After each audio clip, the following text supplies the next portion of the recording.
All right, Andre Pallante is on the mound for the Cardinals today. He has a 1.32 whip, 4.48 ERA. He's barely above average in the pitching run value. Hasn't had great results this year. Very, very high ground ball rate and a pretty low walk rate. That's what's led him to some success this season, but the strikeout rate really low and a lot of hard hit baseballs. So hopefully the defense can stand behind him today and help him out. It is going to be a very similar lineup for the Cubs as they've been putting out. Happ, Tucker, Suzuki, Crow Armstrong, Swanson, Bush, Carson Kelly behind the plate this time, Horner, and Shaw. So this looks a lot closer to what they did in Game 1. And for the Cardinals, they're going to stick with Hampson in center field, as he does have a double in his career against Imanaga, which means Victor Scott and Lars Nootbaar are getting a day off once again. It is Donovan in left, Burleson in right, with Hampson in center. That is one of the worst defensive outfields you can have this season for the Cardinals, but that is what it is. Hopefully Pallante can keep it on the ground, and those guys just get to swing the bat. It's going to be Contreras at first, Arenado at third, Sajaci at second, with Wynn at short, and Pedro Pajes behind the plate, with Gorman playing DH today. So Ian Happ is going to lead off for the Cubs. And if we look at their history against Pallante, can actually, well, I'll hold off for just a second. But I will just say it. There's three guys who have had success against Pallante. It's been Happ, Seiya Suzuki, and Nico Horner. Those are the three, Happ, Suzuki, and Horner, who have had success against Pallante. So this will be a key at-bat in the first time through the lineup. Here's the pitch to Happ. Up and away with the fastball, 1-0, and we are underway in St. Louis.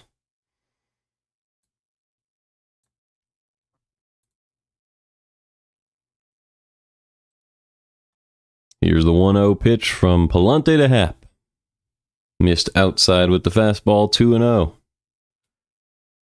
So Happ has had previous success against Pallante, and Pallante has struggled to put it in the zone to start this game.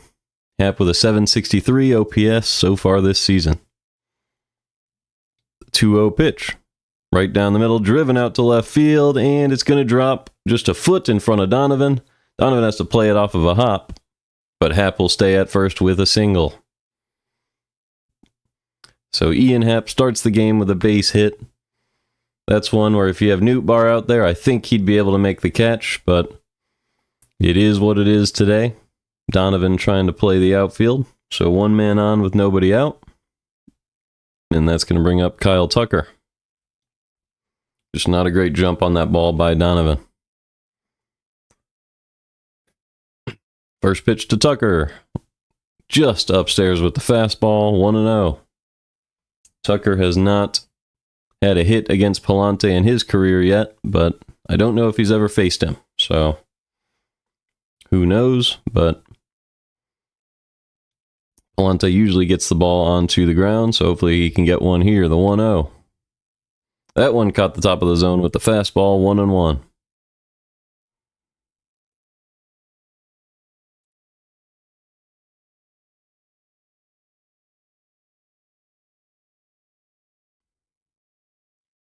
It is Tucker at the plate with a 1-1 count with Happ at first. Swing and a miss on a slider below the zone. It's 1-2. Tucker, Suzuki, and Crow Armstrong are the next three for the Cubs. And Pallante is ahead 1-2. Tucker does have 16 homers on the year, one yesterday as well. As he swings and misses at a curveball at the bottom of the zone, down goes Tucker. So one out in the first. That's the first strikeout for Pallante, and it's going to bring up Seiya Suzuki. The knuckle curve just dropped right below the barrel of Tucker. He didn't expect it to fall off the table that far.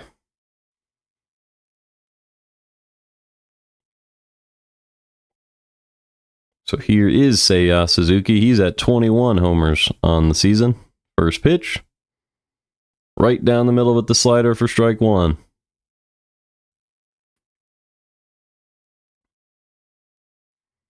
Seiya has played in 76 games this season, already has 67 RBIs in those games. As here's the 0-1 pitch from Pallante. Instead, he's going to check on Happ. So that's the first disengagement of this at-bat. Suzuki has grounded into 8 double plays on 83 opportunities this season, has grounded into 1 in this series. But that's not a super common occurrence. The 0-1 pitch.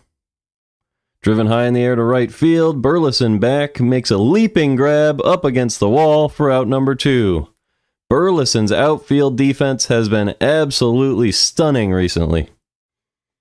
What a play by Burleson.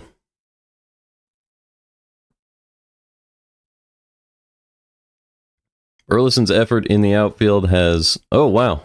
What in the world just happened? Did Ian Happ not touch second base? Yeah, Ian Happ did not touch second base on his way back to first. And so he was tagged out to end the inning. It's a double play. We go to the bottom of the first. Wow. So Happ with a base running error there helps out the Cardinals. And it's going to be Shota Imanaga on the mound for the Cubs. So mistakes all around for the Cubs this series outside of yesterday. Yesterday was like the perfect game for them. But hopefully the Cardinals get something going in this first inning. I also have their history against Imanaga right here. Not a lot of success, but there are 4 hitters who have had success. 2 of them are batting in this first inning, maybe 3. With Wynn, Burleson, and Arenado all having a little bit of success against Imanaga. So Wynn and Burleson both due up this inning. Imanaga, let's see how you could approach him this year. Very low strikeout rate. Does have a decently low walk rate as well, though, so you do have to make contact, but it looks like he's given up some pretty hard contact over the course of the season. High barrel rate, low ground ball rate, so the best way to beat him, it looks like, is just don't chase the pitches out of the zone, which obviously, you know, that's true for everybody. But you got to hit the ball hard. You got to find your pitch. So work your at-bat, be selective, find your best pitch, and absolutely crush it. That's going to be the way to approach Imanaga. He is a lefty, so that explains the Newt Bar bench decision once again, but be great to get him in there. So it'll be Brendan Donovan leading off for the Cardinals. Imanaga has a pretty good ERA at 2.82, but just 2 quality starts in 8 starts this season. First pitch to Donovan. He is just outside with the fastball, 1-0. Imanaga uses mostly fastballs and splitters, 49% fastball, 35% splitter, and then he'll mix in the sweeper at 11%. As here's a fastball grounded over to first, Bush will toss it to Imanaga for out number 1. So Donovan grounds out. That's going to bring up Mason Wynn. Defense for the Cubs today has Seiya in right, Happ in left with Crow Armstrong in center. Swanson at short, Horner at second, Bush at first, Shaw at third with Kelly behind the plate. And it's going to bring up Mason Wynn. Wynn, Burleson, and Arenado have all had success in the past against Imanaga. I believe Wynn has a homer against him. So we'll see if the Cardinals get something started here in the first. First pitch. He's upstairs, 1-0 to Wynn. So nobody on, 1 out. It is scoreless, bottom half of the first inning. And here's the 1-0. Up and in, popped foul, it's 1-1. You can see the stats right there. Wynn a career 3 for 7, which is a .429 average with a homer. And 2 RBIs against Imanaga, but he has struck out 3 out of 7 at-bats. Here is the 1-1. Fastball fouled back, 1-2. So now you got to be worried about that splitter. When Imanaga gets ahead in the count, it gets a little bit scarier. He gets a lot of chase. Here's the 1-2 to Win. Does go to the changeup, but it's pulled down the left field line, just foul. So it's still 1-2.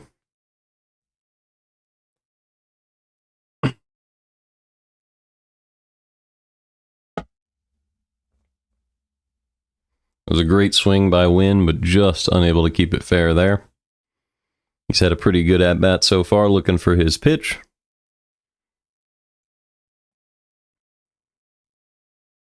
Imanaga is ready. The 1-2 pitch to Mason Wynn. Low and away with the splitter, 2-2. So that one didn't find the zone. It's not where he wanted to put it. I think it was a little bit further out than he was looking for. Didn't really get Wynn to chase, so he's going to quick pitch him this time. The 2-2 pitch to Mason Wynn.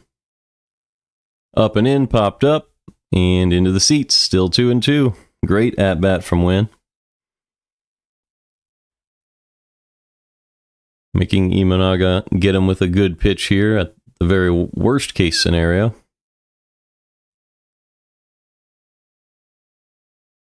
Another 2-2 to Mason Wynn. This one up and away with the fastball. It's 3-2.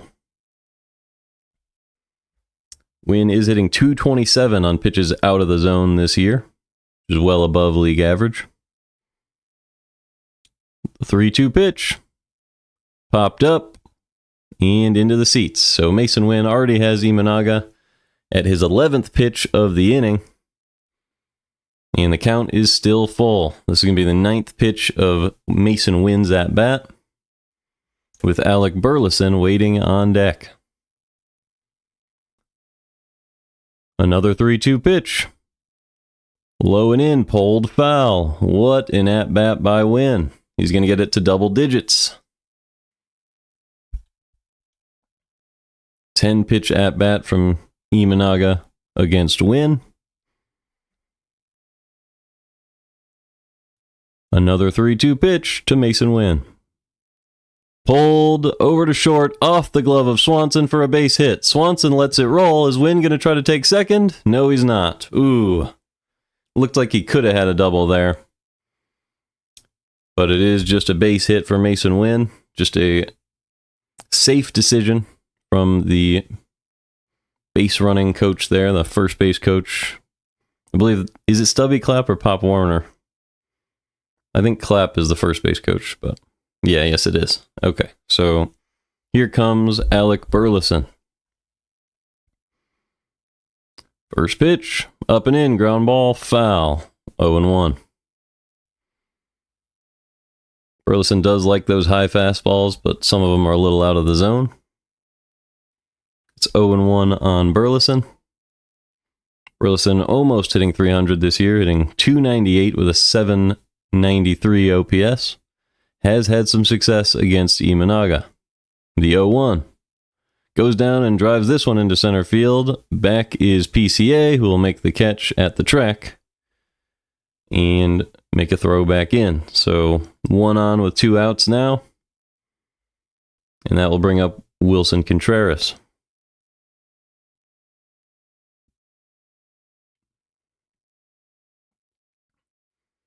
So maybe Wynn could be thinking about a stolen base here.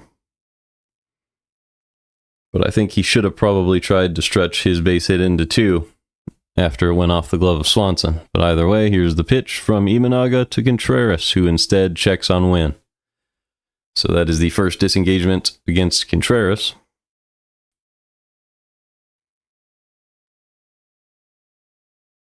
One on with 2 outs. First pitch from Imanaga to Contreras in this first inning. Up and away, 1-0.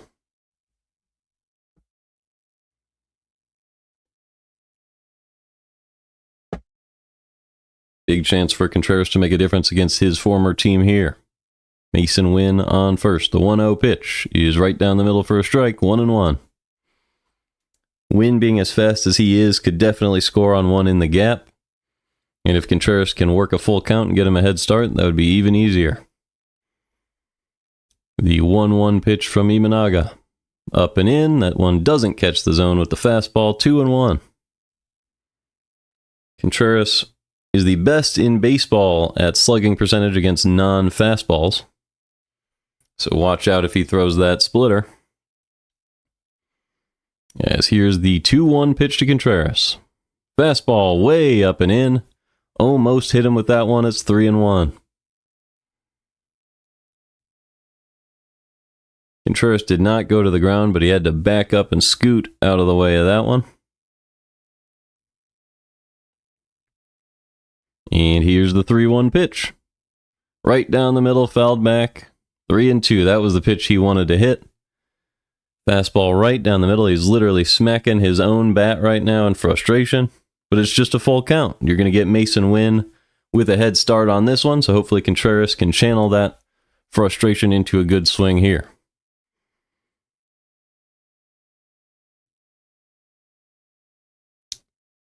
So here we go.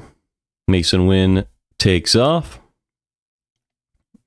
The 3-2 pitch is swung on and missed by Contreras. He strikes out on the fastball up and in, and we go to the second. It is still scoreless in St. Louis.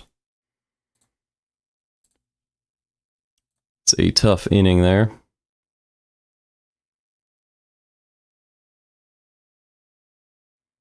All right, so PCA, Swanson, and Bush after the base running error from Happ.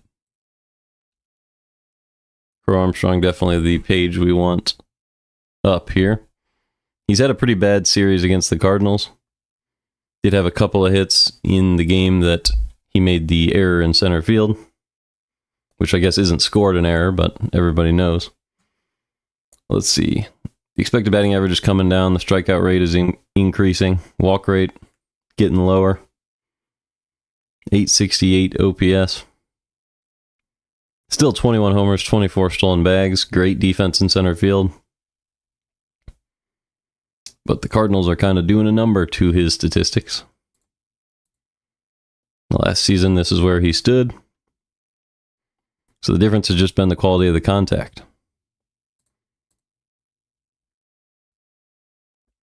Really, really nice barrel rate, launch angle. Yeah, last year he wasn't getting that type of launch angle. That's a big difference.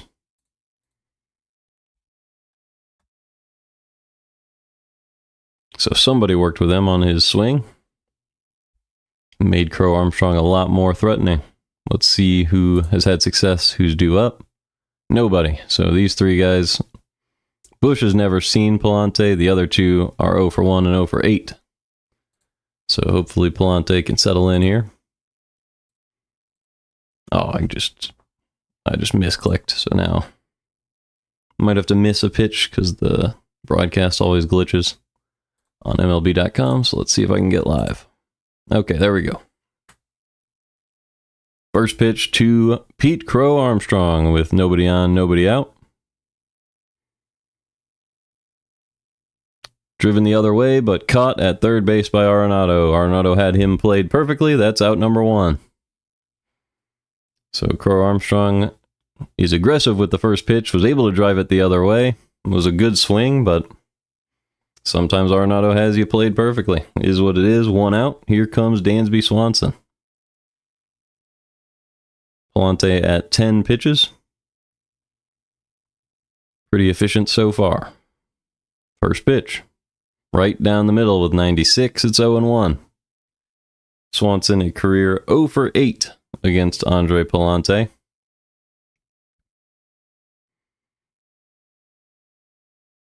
Pallante looking to continue that streak. The 0-1. Drops the curveball in there for a strike. Perfectly placed up and in. It's 0-2.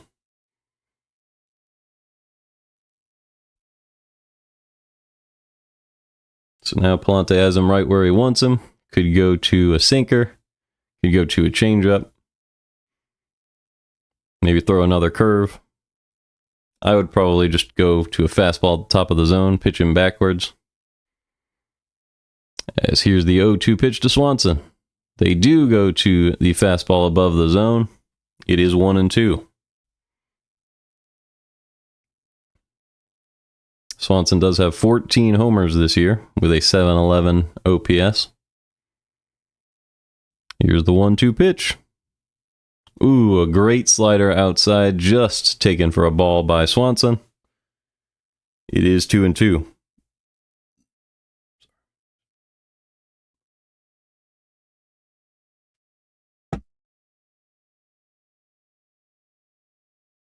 Two pitch. reaches out and pokes this one into the air in center. On the run is Hampson, who makes the catch in center field for out number 2.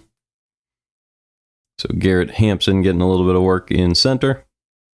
And that'll bring up Michael Busch. Busch has never seen Andre Pallante in the past, but he is hitting really well this season with an .855 OPS, .269 average.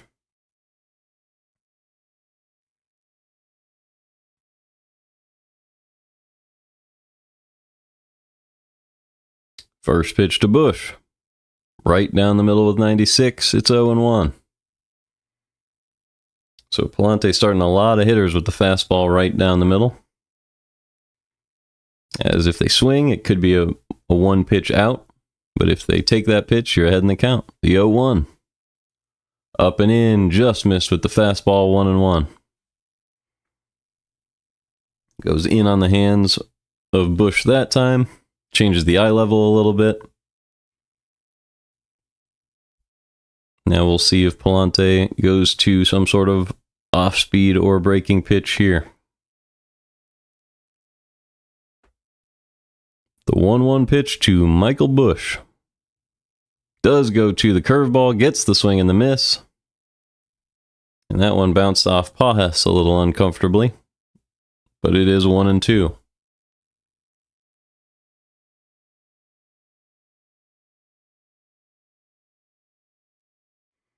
Really good curveball. It's really dropping off the table in this game so far. The 1-2 pitch to Busch. Ooh, slider in the dirt, 2-2. That one a little bit non-competitive.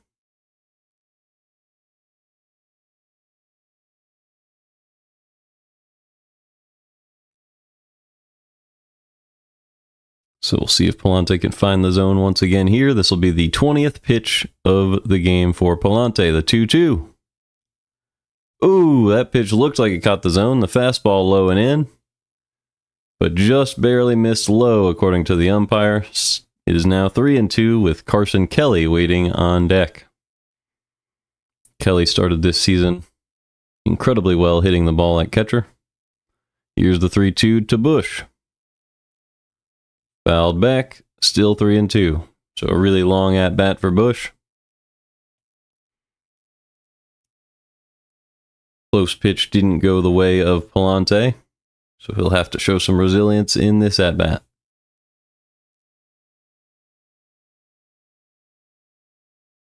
Another 3-2 pitch to Michael Busch. That one driven high in the air to right field, and it is gone. So Michael Busch homers once again in this series, puts the Cubs up 1-0. His 13th home run of the year. 109.6 miles an hour off the bat, only a 24-degree launch angle. It was out of here in a hurry. 95 right down the middle from Pallante. Definitely not the pitch you want to throw to this man. He got the barrel around on it, put it into the right field seats. So with a 1-0 lead, that's going to bring up Carson Kelly. Former Diamondback, the first pitch. Fouled off, 0-1.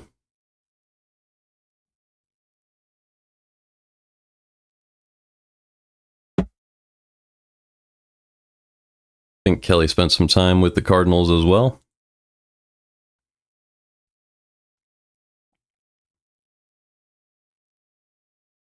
The 0-1 pitch to the Cub catcher is chopped foul, 0-2.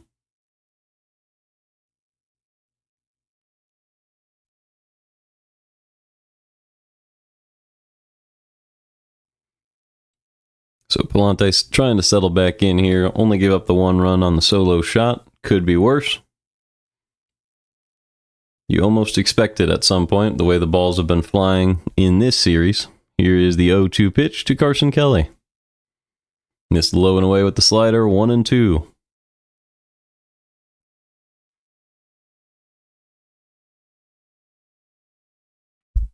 Kelly does have 9 homers in 50 games this season.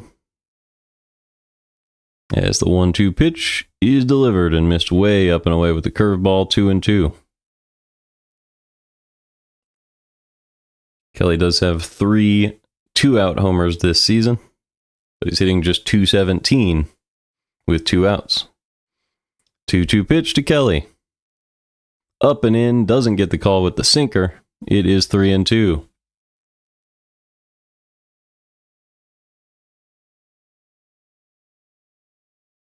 Nico Horner waits on deck. He's had some success against Pallante. Here's the 3-2 pitch to Kelly. Low and away, fouled back, still 3-2. So what could have been a quick inning has become a long inning for Pallante now. About to throw his 29th pitch of the ball game.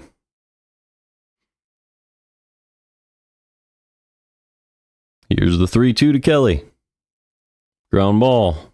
Off the glove of Arenado, who cut off Mason Wynn. Wynn has to go out to the outfield to get that one. And it's a base hit for Carson Kelly. I think Arenado could have let that one go. Wynn would have probably been able to get to it, but Arenado doesn't like letting him through the gap. Let's see. Yeah, Wynn definitely would have been able to get there. Is what it is. Carson Kelly on first with 2 outs is going to bring up Nico Horner.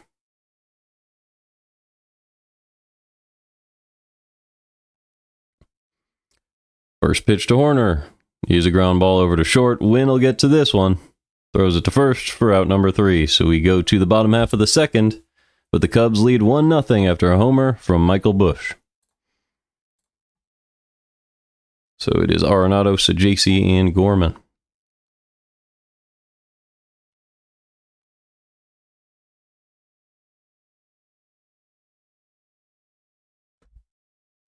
Arenado not having his best season, still not striking out though, so that's a huge deal. Playing pretty good defense at third. Just an awful launch angle on average. I mean, last year he had a way better launch angle. I don't know what happened. 27.7, 35.9.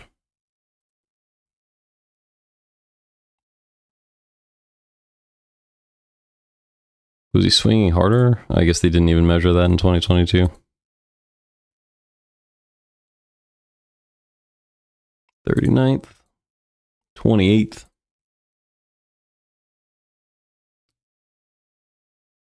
44th. So he is swinging harder now, but not as good of a launch angle. So that's interesting.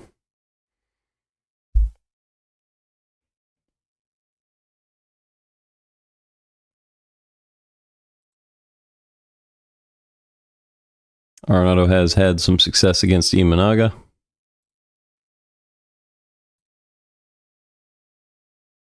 He is 2 for 4. Just a couple of base hits.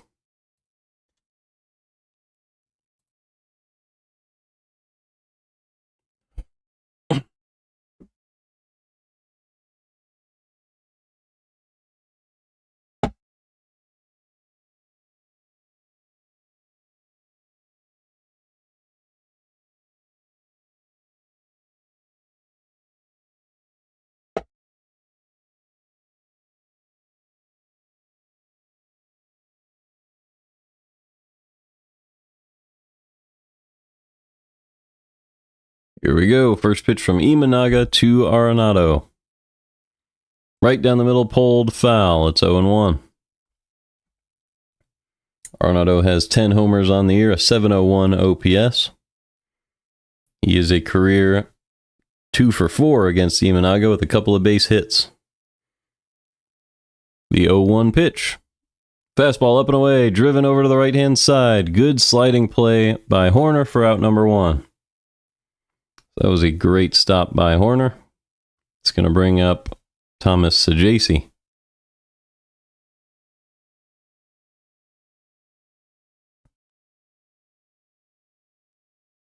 Next few hitters for the Cardinals don't have a lot of success against Imanaga.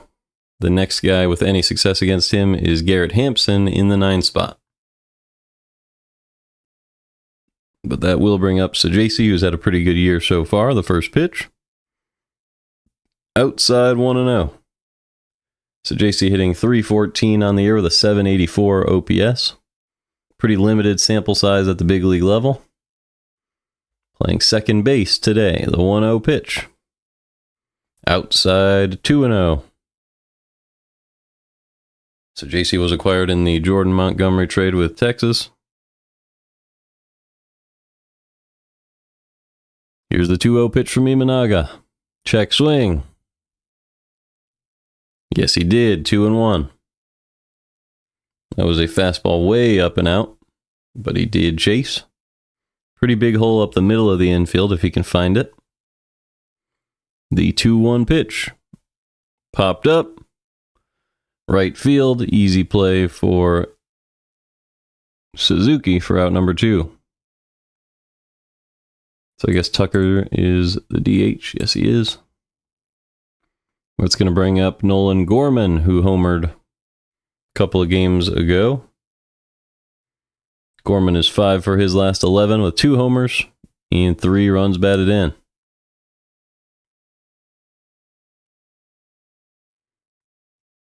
Lefty pitch here is popped up left field. And the play is made by Happ. So we will go to the third. It is 1-0 Cubs after a scoreless second for the Cardinals. All right. So Shaw and then the top of the order. Might as well pull up Shaw's numbers. And I'm going to do the random generator game. Something to talk about. Let's see. Litigation. I mean, there's a discussion to be had there, but probably not during the Cubs game. Campaign. Probably not. Record. I mean, we could talk about that.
All right, the game is back.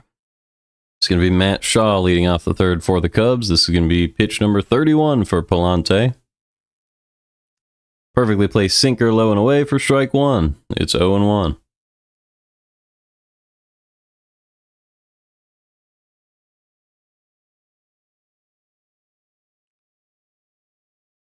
Matt Shaw hitting .214 this season. As here's one up the middle for a base hit. Absolutely crushed that one. No chance that one wasn't finding the hole. It was 107.2 off of the bat. Sinker in the exact same spot, but that one a little bit further out over the plate. Can't beat a guy with the same pitch in an easier location. And that's going to bring up Ian Happ. Happ is 1 for 1 with a base hit so far today. 1 man on, nobody out. First pitch to Happ. Swing and a miss on a slider at the bottom of the zone. It's 0-1.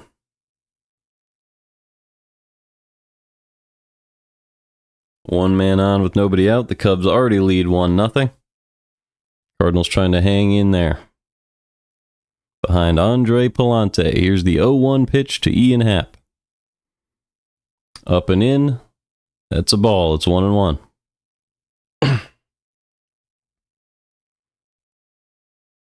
Happ does have a lot of success against Pallante, but we're looking for Pallante to get a ground ball here. The 1-1 pitch from Pallante to Happ, and steady checks on the runner.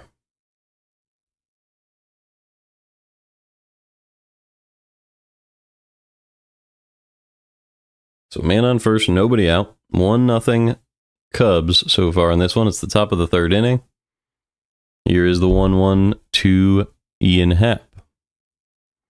Up and away. Pajas with a back pick. Does not get Shaw. It's 2-1.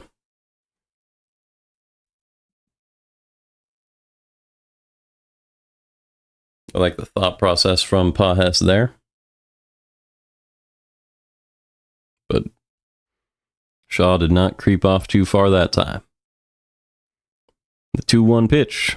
Right down the middle, ground ball. Shaw actually stole second base there, so he was able to advance on the ground ball. Great hit and run by the Cubs moves him over to second base with 1 out for Kyle Tucker.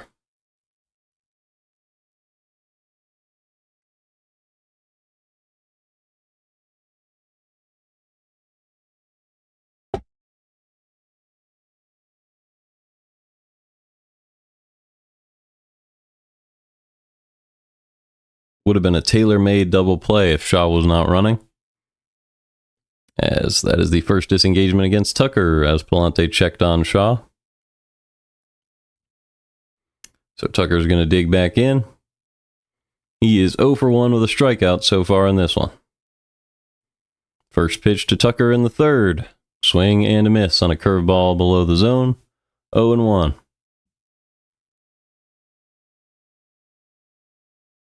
So Tucker and Suzuki are going to get an opportunity with a man in scoring position here. It is a young man in Matt Shaw, who is pretty fast, so any hit would probably score him. The 0-1.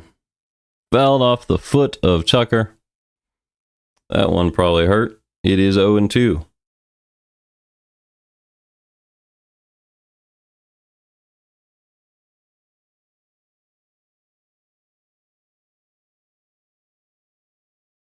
Looks like it hit the side of the shin guard, so that's good that the shin guard did something. Usually it doesn't do anything.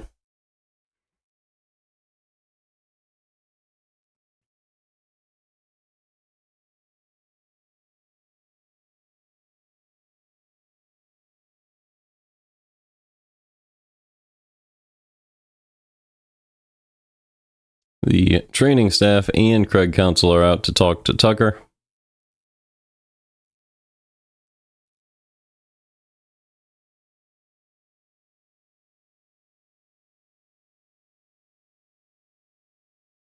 But he says he's perfectly fine, so they're running right back into the dugout.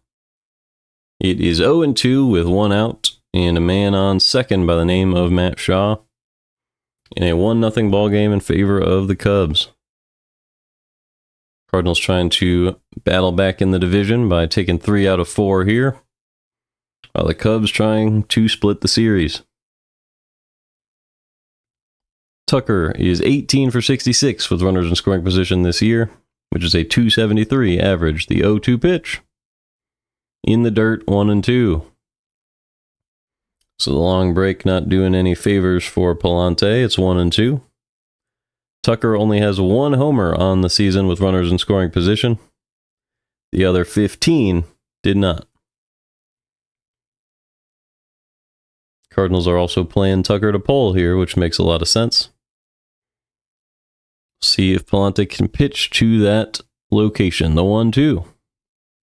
Puts it in the dirt again. That was a pulled curveball way in front of the plate. Good block by Pajas. It's 2-2. So a couple of non-competitive pitches from Pallante after the long break.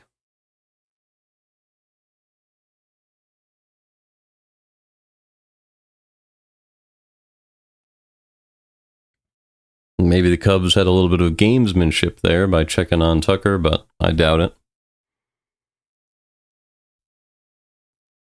We'll see if Pallante can settle back in here. The 2-2 pitch to Kyle Tucker. Just low with the curveball. It's 3-2.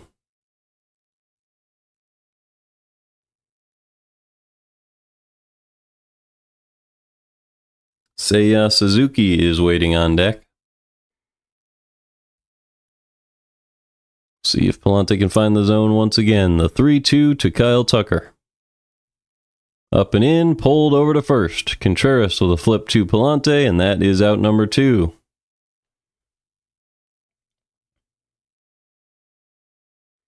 So 2 outs with a man on third now for Seiya Suzuki.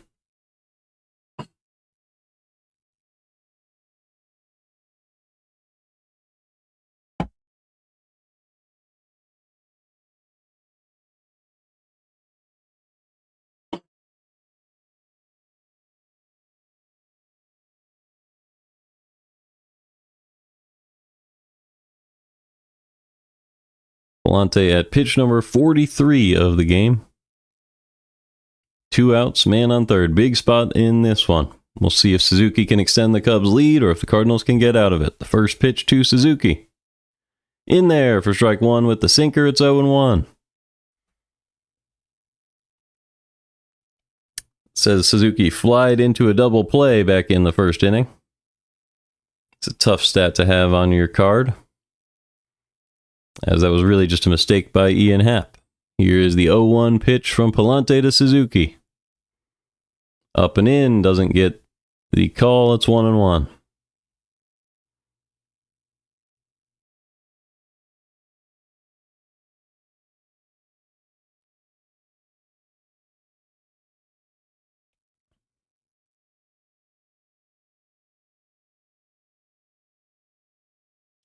One pitch to Suzuki. Swing and a miss with the slider outside. It's 1-2.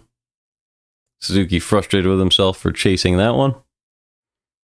He has been great with runners in scoring position and 2 outs this season. He's 12 for 34, which is a .353 average, with 5 home runs and 21 runs batted in these spots. The 1-2 pitch from Pallante to Suzuki. Ooh, a curveball just taken by Suzuki. You can see him start the swing, but did stop himself. It's 2-2.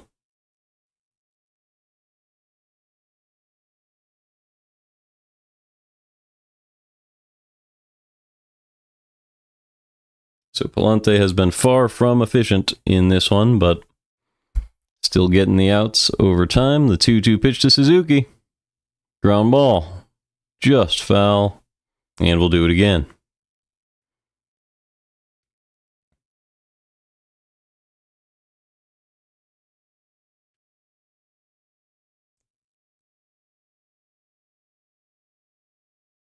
Suzuki is 0 for 1 so far today with that fly out to right.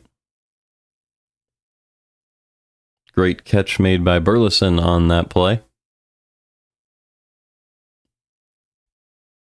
2 outs and a man on third here. Pallante trying to strand the runner. The 2-2 pitch.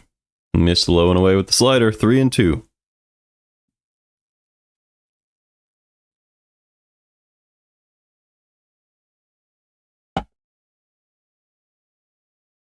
Pallante did have a very efficient first inning, just 9 pitches in that inning, but it was 21 last inning, and he's about to throw his 20th here. The 3-2 pitch from Pallante to Suzuki. Outside ball 4. So runners at the corners with 2 outs now for Pete Crow Armstrong. So Crow Armstrong looking to finally deliver for the Cubs in this series. He has not helped them very much at all so far in this one.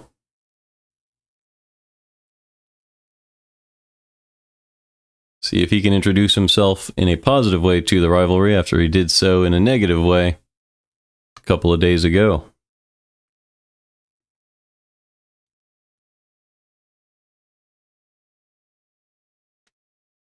Pitch 50 of the game for Pallante. Swing and a miss on a curveball below the zone. It's 0-1 on Crow Armstrong. He is 0 for 1 today. Having a pretty rough series. Cardinals play him to pull with Donovan way in that pull gap. Over by first base, the 0-1 pitch. Outside 1-1.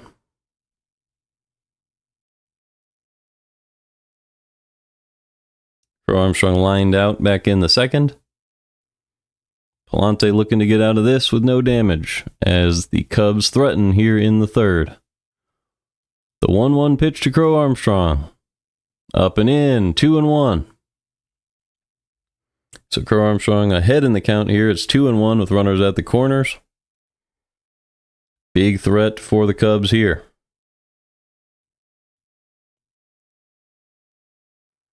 We'll see if Pallante can finally put one in the zone and get a grounder here. The 2-1 to Crow Armstrong. Swing and a miss on a slider outside the zone. It's 2-2. Crow Armstrong does have the highest chase percentage in the National League at 45.4. That hurts him a little bit in spots like that. The 2-2 pitch from Pallante to Crow Armstrong. Ooh, he takes the curveball below the zone and the count is now full. So Suzuki's going to get a head start with this pitch. Dansby Swanson is waiting on deck. Big pitch in the game here. Runners at the corners, 2 outs, full count. Suzuki with the head start. The 3-2 pitch to Crow Armstrong. Slider down the middle, driven out to center field, and Hampson makes the grab. So we go to the bottom of the third. Still just 1-0 Chicago Cubs.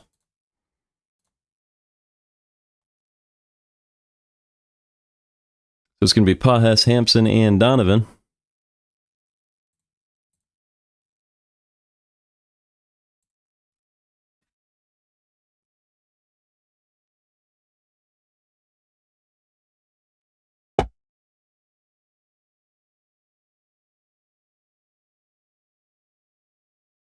I think you kind of mess with Donovan when you have these guys in front of him. Obviously, Hampson does have a double against, Imanaga. He's 1 for 2 with a double and a strikeout against the guy. But if these two guys go down, then Donovan's batting with 2 outs and nobody on. Although Wynn has homered against Imanaga, so maybe just getting Donovan on in front of Wynn with 2 outs would be enough.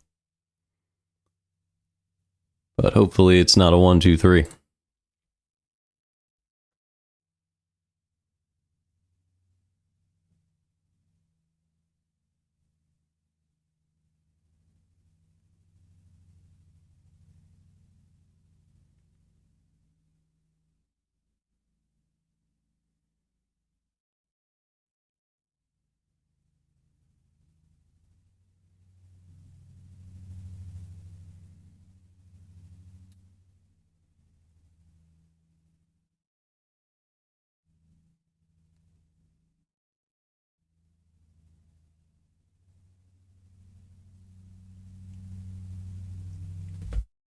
Alrighty.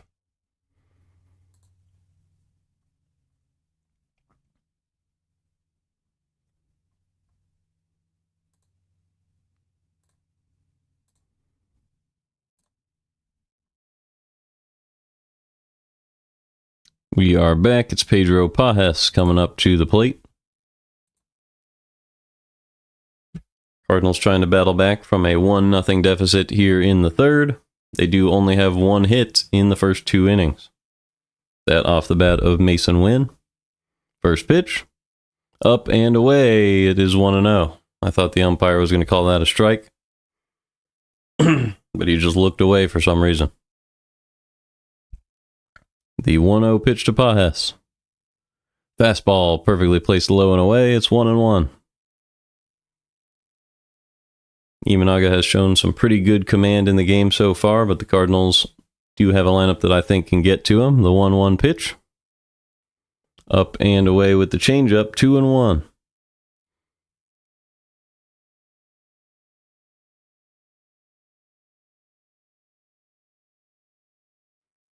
The 2-1 pitch to Pages. Popped up. Playable on the right side of the infield. Horner makes the grab for out number 1.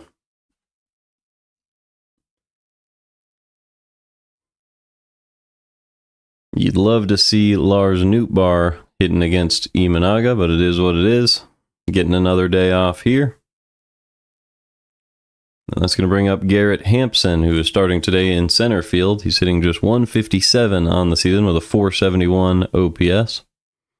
The first pitch is called a ball on a fastball at the top of the zone. 1-0.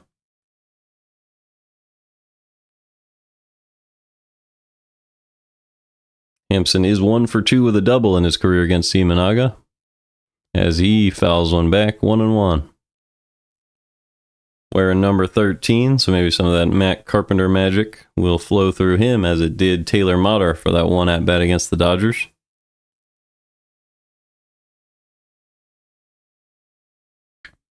The 1-1 pitch. Up and in, fouled back, 1-2. I think I said the wrong guy. It wasn't Motter the other day. It was Villade, which was like probably a month ago, but it is what it is. 1-2 count, 1 out, nobody on in the third. The 9-hitter, center fielder Garrett Hampson at the plate. Cardinals picked him up from the Reds just a couple days ago. He has started in both games since. The 1-2 pitch. Upstairs, 2-2. Cardinals would love to have Victor Scott or Lars Nootbaar in the lineup pretty soon, but they have to get to Imanaga first. The 2-2 pitch. Swing and a miss on a splitter outside. Down goes Hampson for the second out of the third. So with 2 outs and nobody on, that's going to bring up Brendan Donovan. Great splitter that time from Imanaga.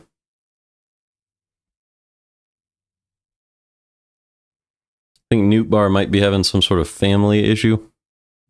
I heard that somewhere through the grapevine, so it might be why he's not playing. As Donovan takes strike one on the outside corner, it's 0-1. But Victor Scott, I think it's strictly a platoon thing. They want to get a righty against the left-handed starter. The 0-1 pitch to Donovan. Swing and a miss on a sweeper below the zone, it's 0-2. Donovan, a little bit cold recently, but the average still above 300 at 304. The 0-2 pitch, above the zone, 1-2.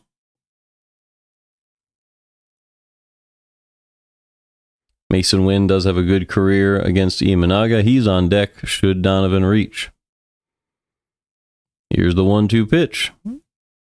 In the dirt with the sweeper, 2-2.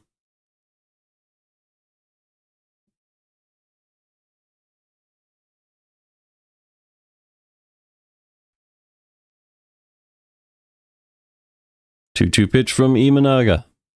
Swing and a miss on a sweeper against Donovan. First strikeout of the day for Donovan. And the third for Imanaga. We go to the fourth. It's still 1-0 Cubs.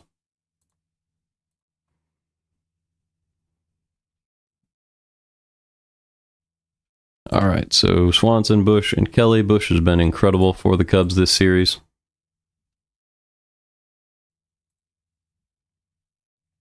Swanson a little bit below average on the year now, just because that strikeout rate is getting pretty high. The walk rate isn't making up for it.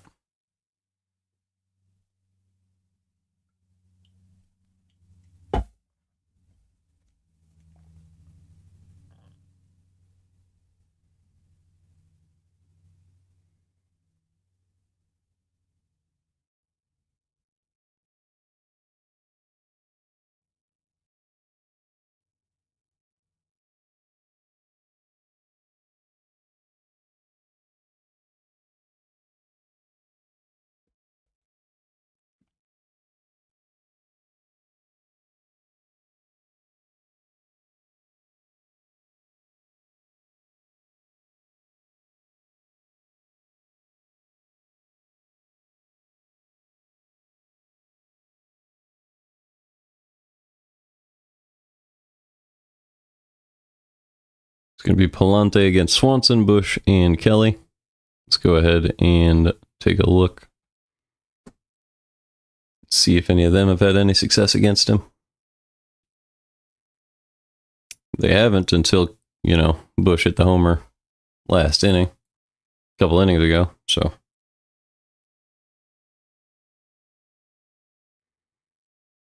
Either way, it'll be back very soon. Yep, here we go.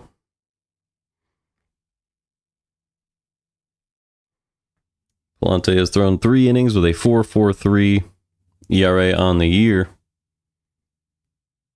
3 innings today, that is. This is going to be the 4th inning. And leading off the 4th is Dansby Swanson. Swanson is 0 for 1 in the game so far today. First pitch from Pallante. Ground ball over to short. Mason Wynn makes the throw for out number 1. Good throw from Wynn. He had to charge that one up. 1 pitch, 1 out for Pallante. That's going to bring up Michael Bush. Bush has been good against Pallante so far today. He had a homer.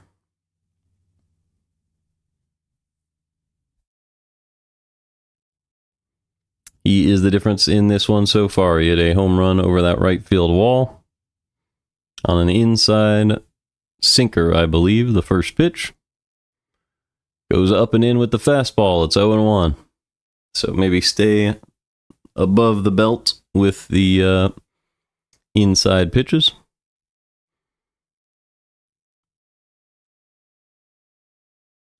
The 0-1 in the dirt, 1-1.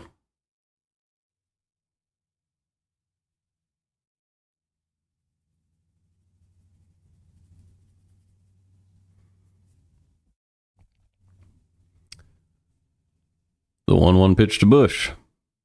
Missed outside with the slider. 2-1.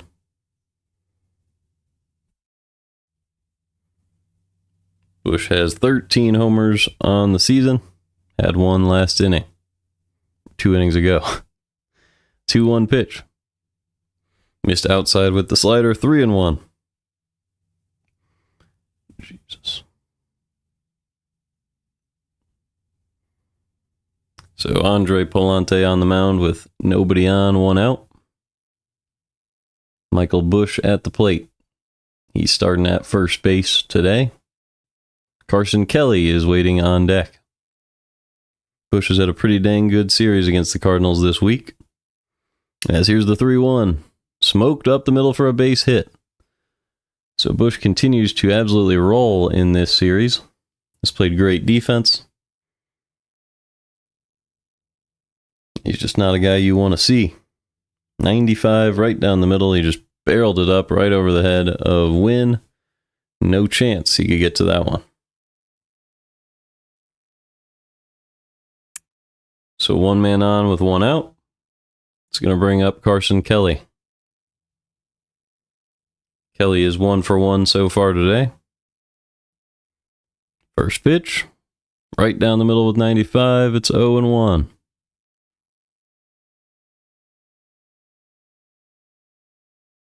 Kelly had a single in the 2nd inning. 831 OPS on the year. The 0-1 pitch from Pallante is inside 1-1. This is a double play situation.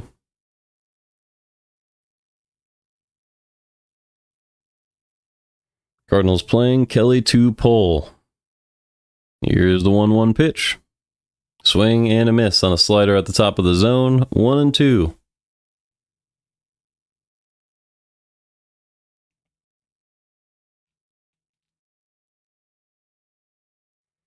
This is a very long stretch of constant baseball for the Cardinals. No days off.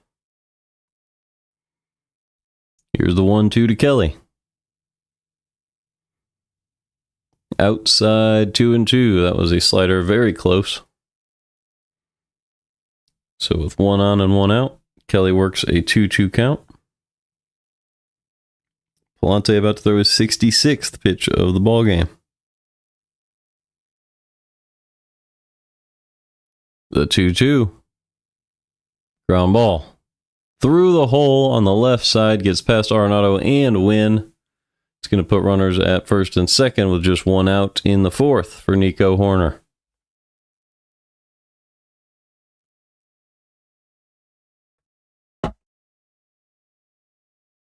It was an inside fastball. He hardly got the bat to it, but big part of the bat made contact, pushed it just hard enough to roll through the hole, perfectly angled on the infield there. So with 2 men on and 1 out, here is Nico Hoerner. Oh, no, Hoerner calls time.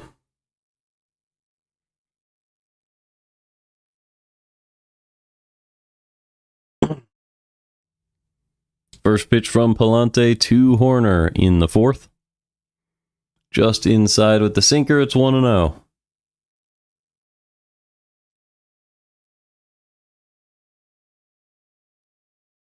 Bush and Kelly have 2 hits apiece. The rest of the Cubs order has 2 hits total. Here's the 1-0. Popped foul, 1-1.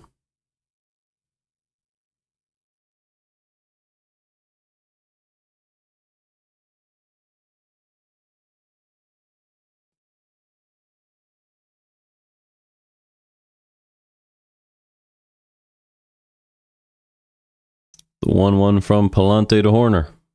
He is in the dirt, 2-1. So Pallante really having to work for every out in this one. He's about to throw his 70th pitch of the game. It's only the 4th inning. He's through 3 and a third. So hopefully he can get through at least 5 in this game without giving up too much. The 2-1 to Hoerner. Ground ball through the left hole once again. Donovan has to play that one off the grass. And they will hold the runner at third. So Bush at third, Kelly at second, and Hoerner at first now. With just 1 out in the 4th, still 1-0 Cubs. That was a really good pitch from Pallante. Got Hoerner to roll over it, but the defense was not playing him to pull enough. Was a slider outside. Hoerner had to go outside the zone to reach it, but he was able to pull it through. So that will bring up Matt Shaw, a very fast runner. The Cardinals might want to go to the plate for their out here because you probably aren't going to get a ground ball double play.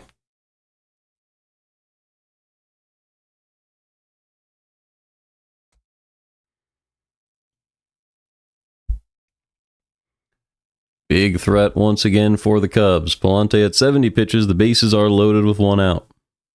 It is 1-0 Cubs. Pretty standard infield alignment from the Cardinals. First pitch to Shaw. In the dirt with the curveball, 1-0. Shaw has not grounded into a double play all season.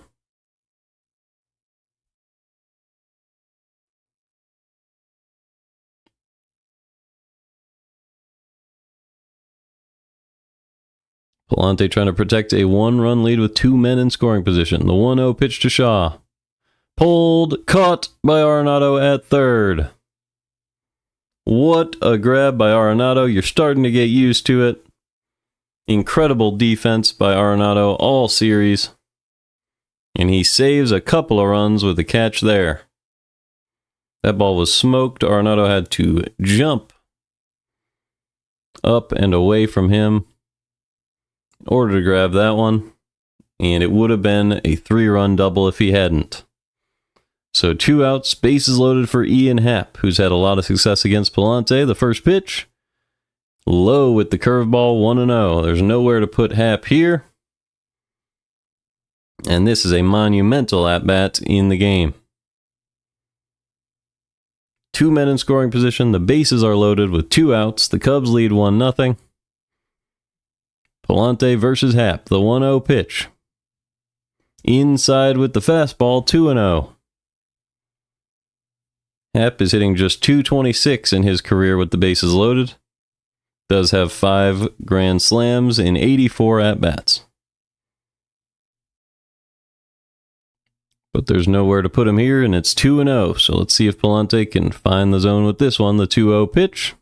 Inside, 3-0. Missed with the fastball. Kyle Tucker is waiting on deck. So you might want to get A new arm ready in the bullpen already. Gonna have to put one in there here. You wonder if he has the green light with 2 outs here. Definitely not, I would have to assume. The 3-0 pitch. Inside ball 4. A fastball misses in. Pallante struggling with command. And a 4-pitch walk puts the Cubs up 2-0. We'll see if that's it for Pallante. He's only through 3 2/3.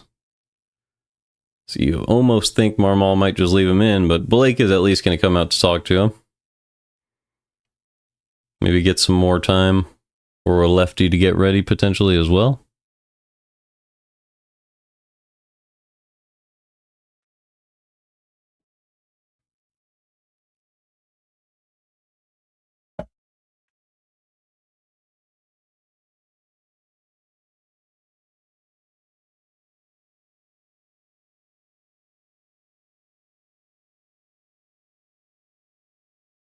Kyle Tucker due up next. Tucker is just 0 for 2 in the game with a strikeout. Doesn't have a hit in his career against Pallante. But you do wonder if it might be a better decision to go to a lefty. Purely because Pallante is struggling to find the zone and Tucker is such a good hitter, he could probably work an at-bat. Tucker's been incredible in his career with the bases loaded. Hitting over 400 in these spots. Cardinals are playing him to pull.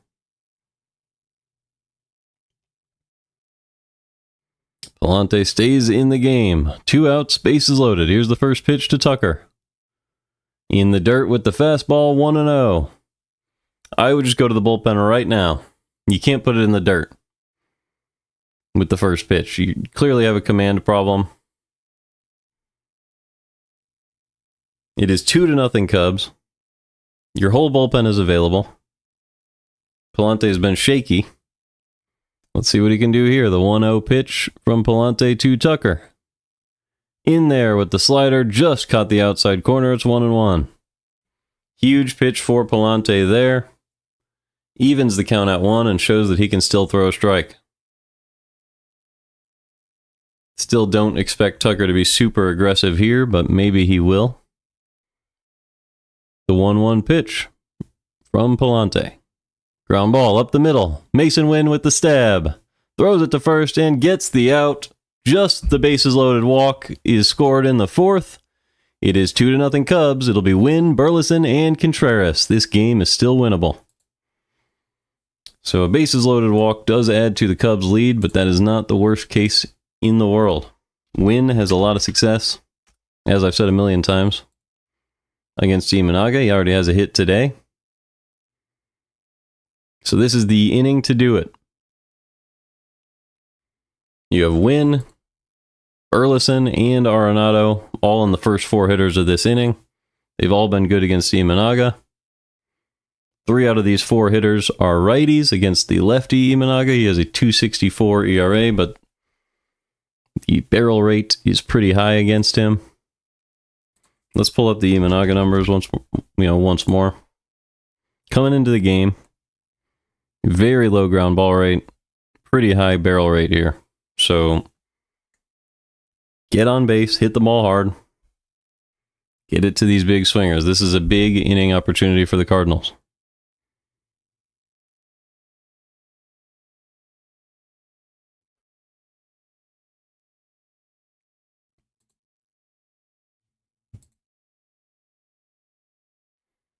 We'll see if Pallante can settle in the 5th or whether he'll be done. I think it might depend on what the Cardinals do here. I think if they get the lead here, they probably just start pitching bullpen members. But if they just go 0 for 3, then Pallante will probably have to get through the 5th.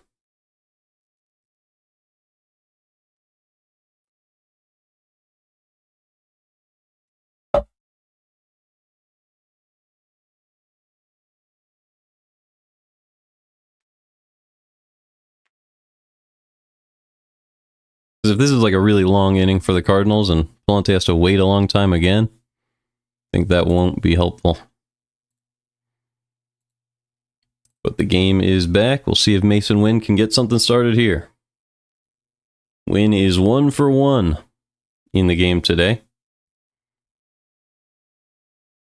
He will lead off this 4th inning. First pitch from Imanaga. He is in there for a strike with the changeup. It's 0-1. Wynn has 4 hits, including a home run against Imanaga in his career. As here's the 0-1 pitch, right down the middle, for strike 2. So Wynn trying to wait him out. That's not the most effective strategy against Imanaga. But he's shown the ability to work an at-bat. The 0-2 is upstairs 1-2.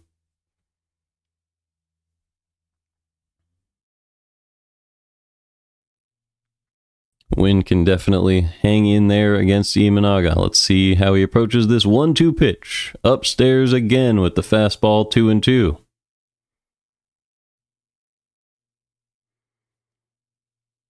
I expect Imanaga to try to pull the fastball back down at some point, but maybe go to a splitter here.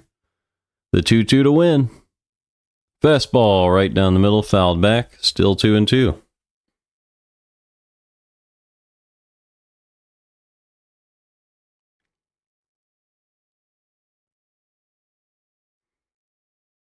Wynn with a pretty nice at-bat after going down 0-2. Another 2-2 pitch. In the dirt with the changeup, it's 3-2. So while Imanaga is working quickly, Wynn is settled in, working a long at-bat here as far as the pitch count goes. And here's the 3-2 with Burleson on deck. Popped up. It's going to be playable at third. And the catch is made by Shaw. So 1 out in the 4th. And that is going to bring up Alec Burleson.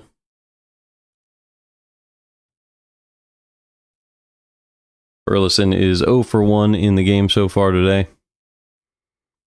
But he could reach base now. That would be huge with Contreras and Arenado up next. First pitch from Imanaga.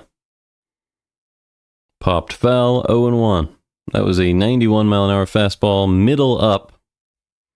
You expect Burleson to be able to hit that one, but I don't know if it was high enough.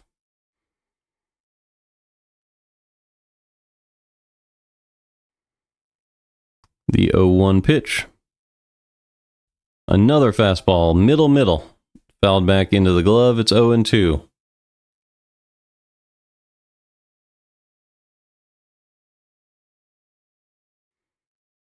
So maybe Burleson's struggling to read the arm slot of Imanaga. He's had a hit against him in the past. Maybe that was against the sweeper. Here's the 0-2. That time it was the splitter below the zone. It's 1-2.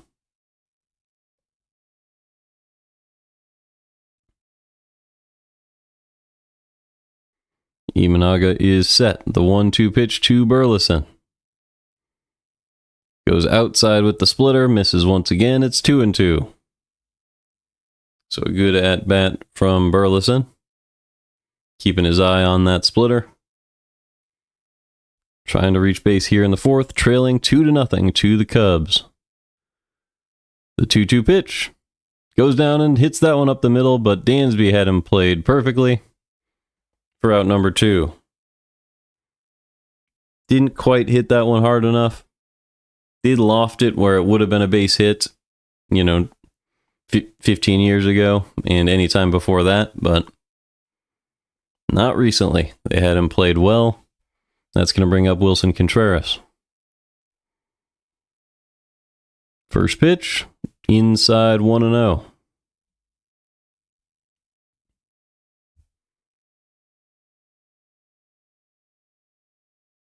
Two outs, Wilson Contreras at the plate. It's the bottom of the 4th. The Cubs lead 2-0 with Imanaga on the mound. The 1-0 pitch is swung on and missed. It was a changeup. 1-1.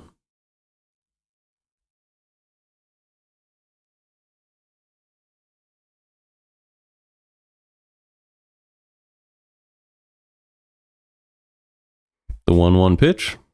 Right down the middle, pulled fair off the... Oh, no, it was going to be foul off the umpire. It hit the umpire and then went into fair territory. Don't know how that's supposed to be ruled, but I guess he was standing foul.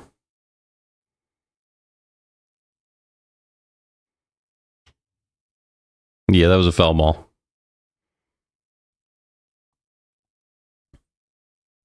Looks like it hurt, though, and he says he's fine.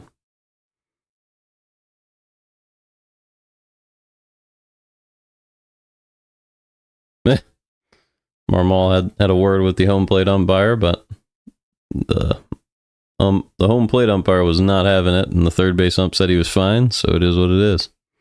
Technically, the ball hit the line, but because it hits a person in foul territory, it's a foul ball. So here is the 1-2 pitch to Contreras. Missed low and away with the splitter. It's 2-2.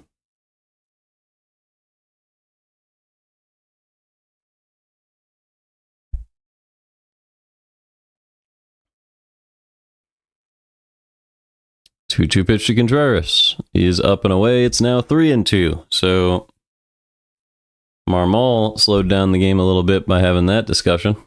And that is messing with Imanaga's command the same way Council messed with Pallante's a couple innings ago. So pitchers want to work quickly. The 3-2. Up and in, fouled back. Still 3-2. It's interesting the way timing affects everything. If you give a pitcher a little bit too long of a break, they get cold, start missing the zone. Nolan Arenado is on deck with 2 outs, nobody on. The 3-2 to Contreras. Outside ball 4. So Arenado, who has had a little bit of success against Imanaga, is coming up. He is a career 2 for 5 against Imanaga. 2 outs, Contreras on first. And Imanaga now up above 60 pitches.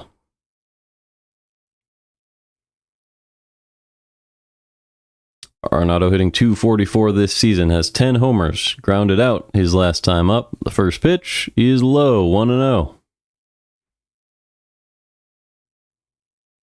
Imanaga trying to settle in. This is going to be his 21st pitch of the 4th inning. The most in any inning today. The 1-0 to Arenado. Swing and a miss on a splitter at the bottom of the zone. 1-1. That one was low and in. Arenado swung as if it was just low. So just a little bit inside of his bat. Some of that horizontal movement. The 1-1 pitch. He is right down the middle for strike 2. Great deception from Imanaga there. Went from 2 off-speed pitches to a fastball right down the middle. Arenado had to expect the off-speed and didn't get it. Here's the 1-2 from Imanaga. Up and in, popped up. Behind the plate. The catch is made by Kelly, so we go to the 5th. 2-0. Cubs. All right, well. A little bit of a threat there, but it did not last. Imanaga's been great today. We'll see if the Cardinals decide to stick with Pallante. He's at 80 pitches. It is Seiya Suzuki due up first next inning. So here's Seiya. He's been really good this season.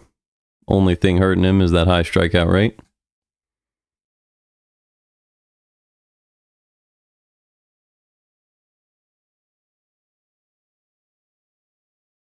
Let's take a look at the Cardinal bullpen. See who's available.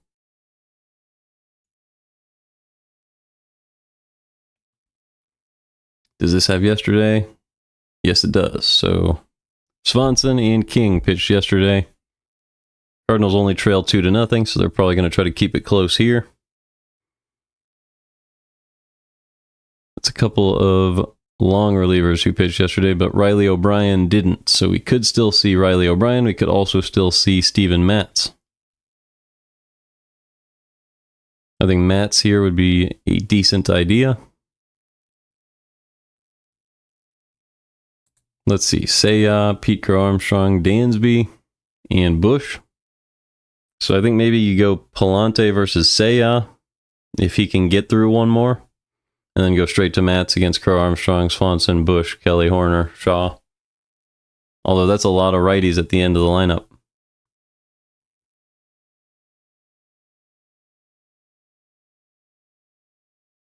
So maybe you go to O'Brien right now, try to get him through 4 through 9, and then go to Matz against Happ, Tucker, Suzuki, Crow, Armstrong. I think that would be really good. So maybe you try to stick with Pallante through a couple more innings. Who knows? Cardinals are going to stick with Pallante. Here's the pitch, right down the middle for strike 1. So this is where I question whether it's just going to be against Suzuki or whether we want Pallante to get through this full inning. I guess we'll see based on how he does here. The 0-1 pitch to Seiya Suzuki. He is driven in the air to left field. Easy play for Hampson, who will cut off Donovan for out number 1.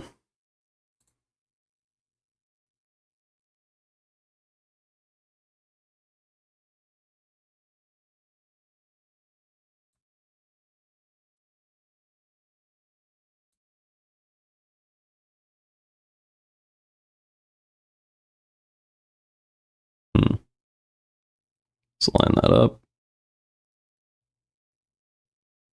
Oh, there we go.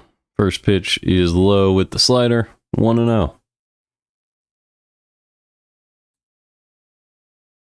Is this just not going to line up? Yeah, I need to edit this.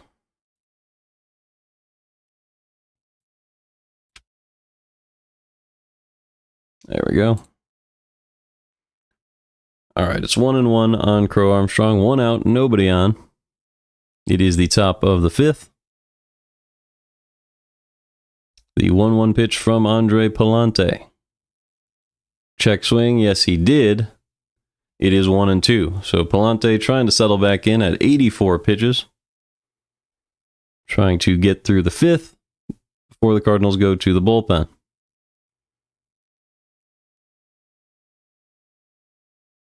The 1-2 from Pallante. Upstairs, 2-2. So a very interesting part of this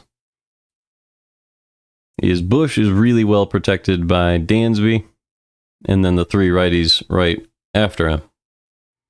So you almost have to face him with a right-handed pitcher. As here's the 2-2 to Crow Armstrong. Outside, 3-2.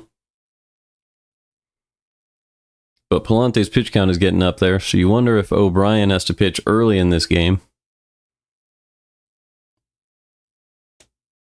starting next inning, or whether the Cardinals have a different plan for that. The 3-2. Swing and a miss on a curveball outside. Down goes Crow Armstrong. He is 0 for 3 today, having a very rough series. So that will bring up Dansby Swanson.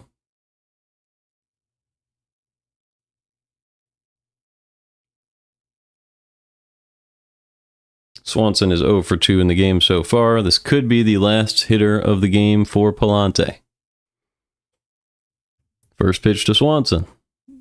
He's a nice curveball low and outside for a strike. It's 0-1.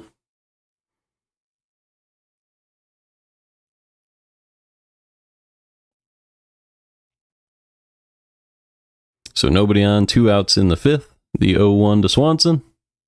Swing and a miss on a slider outside. It's 0-2. So it's going to be Bush, Kelly, Horner, and Shaw after this. It's just a very interesting inning. You're probably going to go to a righty, despite the leadoff hitter of the inning being a lefty. But that's if you get Dansby here. The 0-2 pitch to Swanson. Check swing on a curveball. No, he didn't. 1-2. So Pallante now at 90 pitches. Bush has had a lot of success against him. I think this should probably be his last hitter. And if he allows Dansby to reach here, it would be really interesting because you could bring in a lefty just to face Bush and then go to a righty next inning. That would probably be the best case for the Cardinals, but it involves letting Swanson reach. So here's the 1-2, misses outside, 2-2. You would never think of intentionally walking him, but just that 3-batter minimum rearing its head in a very strange way. It would be risky. is what I'm trying to say. Here's the 2-2. Fouled back, still 2-2. Cardinals do have a lefty getting ready in the bullpen, so this is probably the last hitter for Pallante. Although I didn't actually get to see who it was, so maybe it's a righty in the bullpen and they're just going to go straight to him for multiple innings. Who knows? 2 outs, nobody on. The 2-2 pitch from Pallante to Swanson. Outside, 3-2. That was the fastball. So we very well could see the strange outlook with Bush on deck, where you go to a lefty for just that one hitter. That would probably be JoJo Romero if the Cardinals do leave it up to that.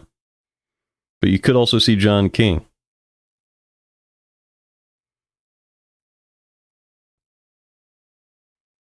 The 3-2 pitch from Pallante to Swanson. Right down the middle, grounded over to third. Arenado is there. And Pallante is through 5. Just 2 earned runs. Good outing from Pallante. 5 innings, 2 earned.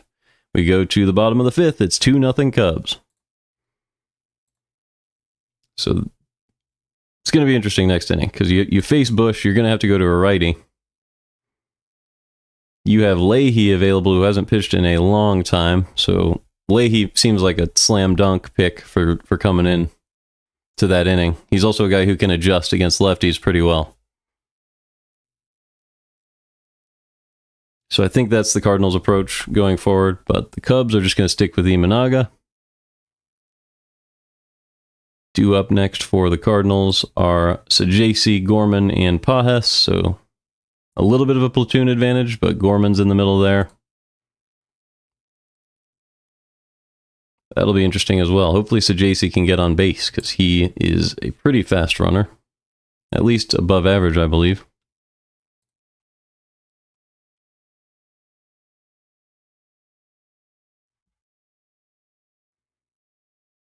Above average hitter. Yeah, 81st percentile in sprint speed. So if he can reach base, he might be able to steal a bag.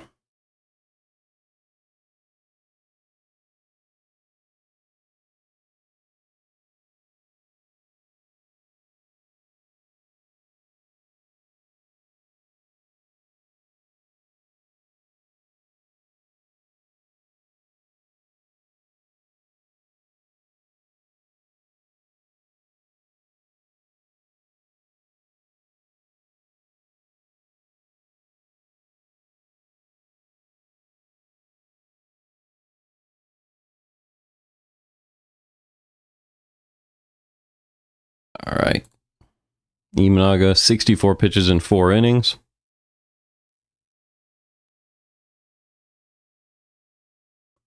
And we are back. Cardinals are going to Cleveland tomorrow. They play at 6:10 Central, 7:10 Eastern, and then 3:30 Eastern on Saturday, noon Eastern on Sunday. As Sajaci takes ball 1 inside, it's 1-0. Sajaci is 0 for 1 in the game today. Cardinals still looking for their second hit. As he fouls one back, that ball was inside, it's 1-1. Sajaci, Gorman, and Pajes due up here in the bottom of the 5th. There's nobody on, nobody out. The Cubs lead 2-0, and Imanaga is at pitch 67, the 1-1. Fouled back, 1-2. So at this rate, Imanaga could probably go through 7 innings. But hopefully the Cardinals can get to him and slow him down. The 1-2 pitch. Reaches out and fouls that one back. Good spoiler by Sajaci. Still 1-2.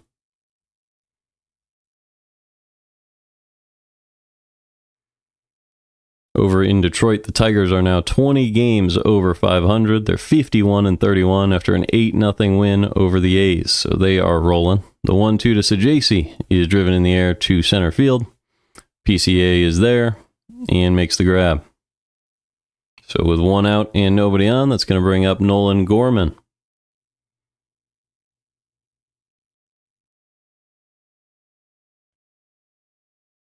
Something about the sweeper and the splitter for Imanaga make me want Nootbaar to be hitting against him more so than Gorman. But if Nootbaar does have something going on in the family, then obviously you don't blame the Cardinals for not starting him. So a fastball missed outside. It's 1-0.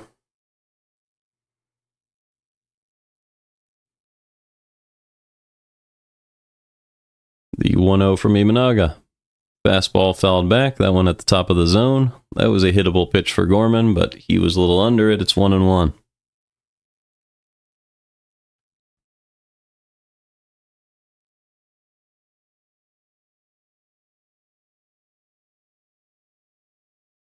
The 1-1 from Imanaga. Sweeper low and in. Popped up to center field. PCA drifts back and makes the grab at the warning track. So 2 outs. And that's going to bring up Pedro Pages. So not a lot of threatening at-bats from the Cardinals against Imanaga. The hitters who's looked the best this game is definitely Mason Wynn. But the rest of the lineup looks lost.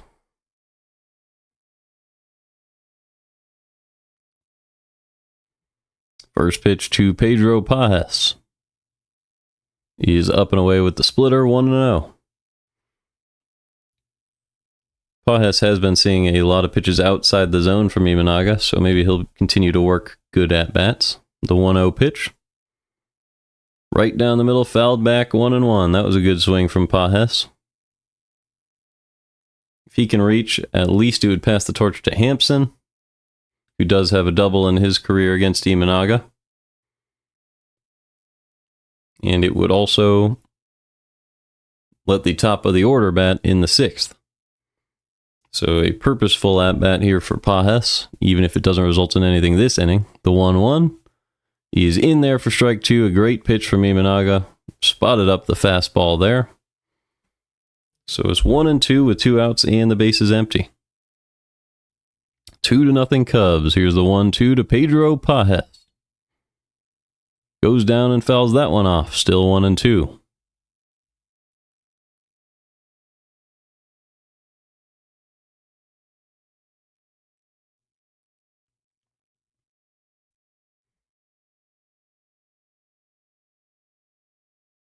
Another 1-2 pitch to Pedro Pages. Chopped over to second base. Easy play for Horner. He'll make the play. We go to the 6th. It is 2-0 Cubs.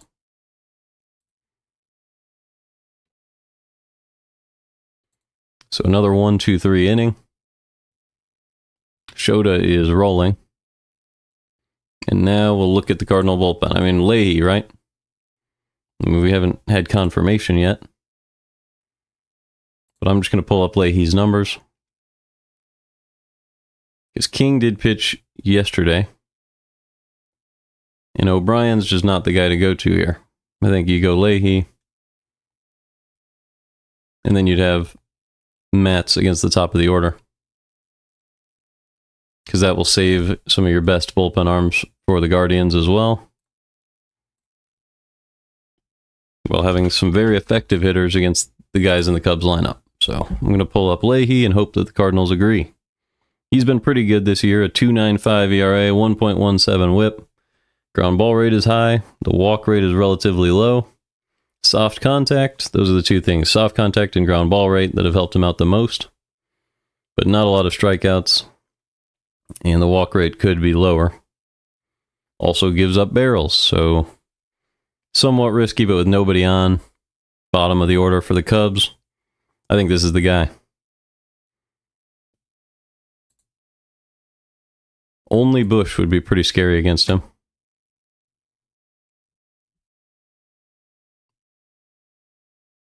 If you look at the pitch arsenal for Leahy,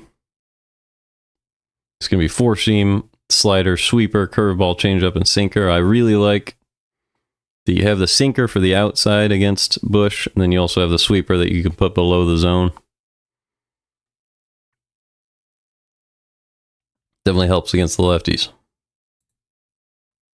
So Pallante is done. 5 innings pitched. He did allow 9 base runners, but just 2 of them came around to score. Good defense behind him on the infield. From Arenado, Wynn, and Contreras. So here comes Michael Busch, and it's going to be Riley O'Brien. So I don't necessarily agree with this. I think Marmol's going to the long relievers a little bit too much. But the first pitch catches the top of the zone against Busch. It's 0-1. O'Brien has been relatively effective recently. He has a 2.57 ERA on the year. The 0-1 pitch to Busch is outside 1-1. Let's see what has worked for O'Brien. 1.07 whip. So he has a pretty high ground ball rate as well. But the contact has been hit a little bit harder, but just a low barrel rate. So I guess this is just a really safe pitcher against Busch. Make sure there's no barrels. Keep the ball in the ballpark. I can understand that. It is 1-2. O'Brien trying to get through this 6th inning. It is going to be Busch, Kelly, Horner, and Shaw, barring a pinch hitter.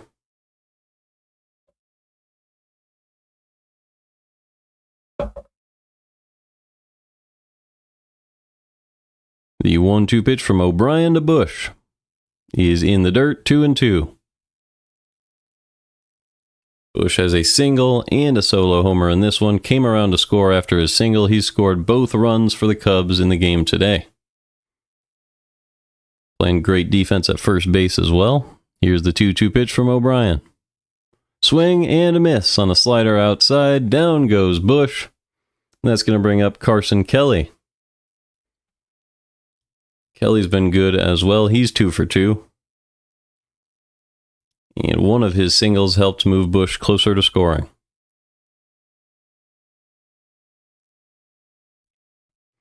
So with 1 out and nobody on,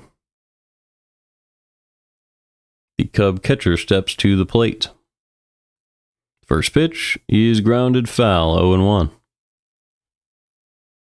Kelly does have a 261 average, 837 OPS. He's accumulated 1.6 WAR at the catcher position. And we are only about halfway through the year. The 0-1 pitch. Just downstairs with the curveball, 1-1.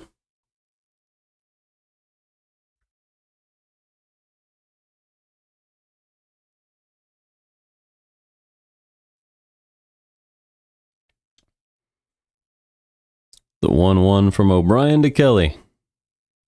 Just inside. 2-1.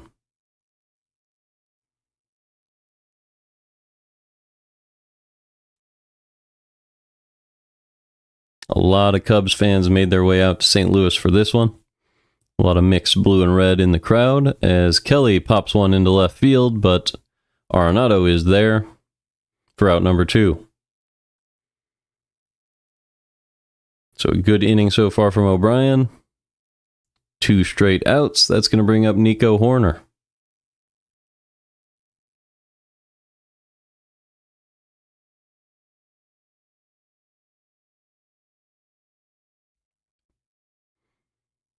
First pitch from O'Brien to Horner is up and in with the sinker, 1-0.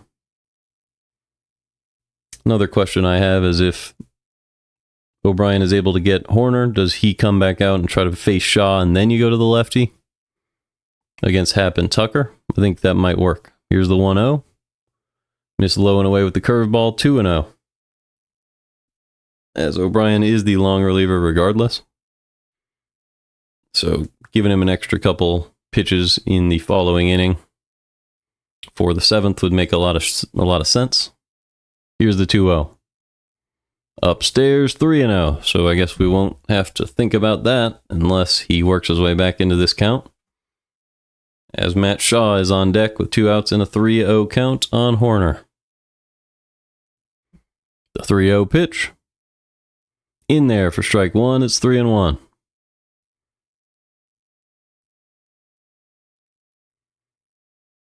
So we'll see if Horner takes a swing at this one. The 3-1 pitch. He does not. It is ball 4 inside with the slider. And Horner is on base for Matt Shaw with 2 outs in the 6th. So the big negative there is that Seiya will have to be faced by the lefty next inning, but if you can get this out, there's no real damage done, because that will also allow Matz to face Crow Armstrong. So that is what I would do if I were Marmol if they get this out, but there's more to see. Here's the pitch to Shaw. Outside 1-0.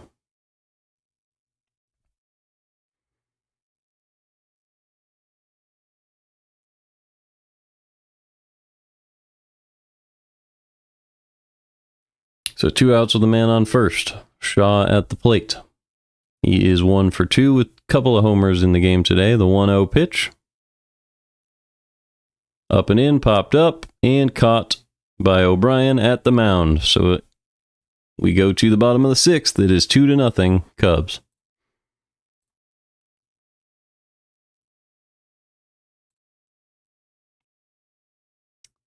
So Imanaga is definitely still going to be in the game. What is his pitch count? 77.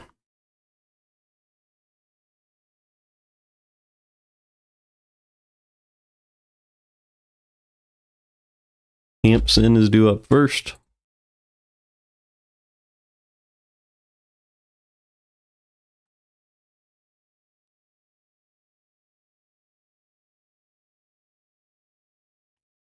I'm going to be right back.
Alrighty. So Garrett Hampson due up first. The game is back. Let's get right to it. Shota Imanaga. He is done. They're going to go to Thielbar instead. It is Caleb Thielbar. 2.12 ERA, 0.98 whip on the year. Let's see if we can find the attack approach against him. He has a pretty high walk rate, very low barrel rate and hard hit rate, as well as soft contact in general, but the contact can get into the air. So it's going to be base hits, like a lot of bloop base hits, and walks are what the Cardinals could do here. It is going to be a lefty. So Imanaga is done with just 77 pitches. First pitch to Hampson. He is low and away, perfectly placed curveball. As he pulled back a bunt attempt, it's 0-1. I don't understand pulling back the attempt there. He probably could have got it on the ground. But either way, here's the 0-1 pitch now from Thielbar. Popped foul, it's 0-2. And I'll have this pitch right now. The 0-2 pitch to Hampson. He's just low, 1-2. That was the curveball, and now the 1-2 pitch is outside 2-2. So now we are live finally with the 2-2 pitch. Up and in, no he didn't. Count is now full on Garrett Hampson. Brendan Donovan waiting on deck. I got you that whole at-bat in just 1 minute.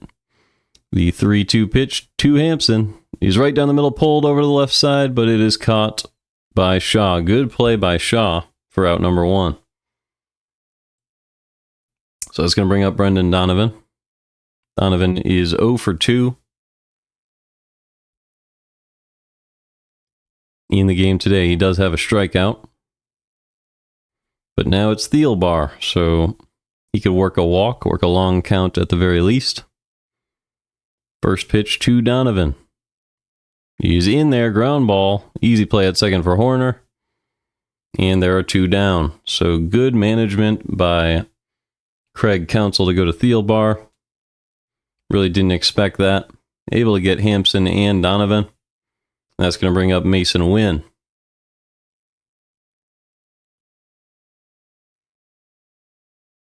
So does Wynn and Burleson do up for the next 2 for the Cardinals? Thielbar's only thrown 7 pitches, so maybe he could go a couple of innings. But I doubt that that's what Counsell is thinking. He'll probably just go through Burleson.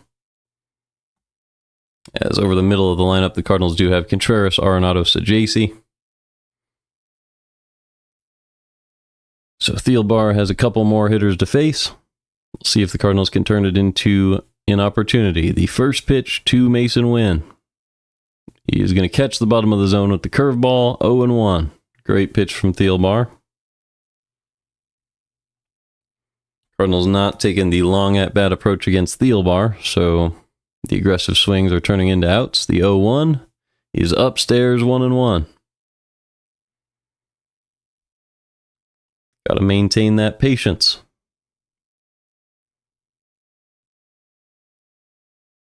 Here's the 1-1 pitch.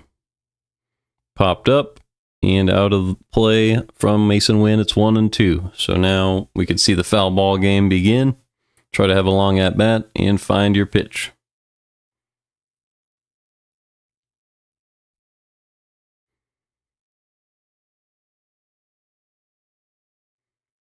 The 1-2 to Wynn.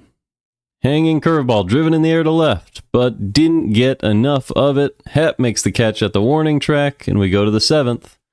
It is 2-0 Cubs through 6.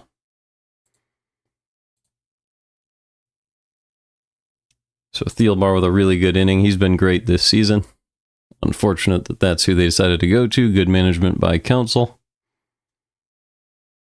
And I'm thinking Steven Matz now from the Cardinals, so let's go ahead and get that ready. Due up for the Cubs. He's the top of their order with Happ and Tucker, so lefties. You think Matz could probably come in and get it done there.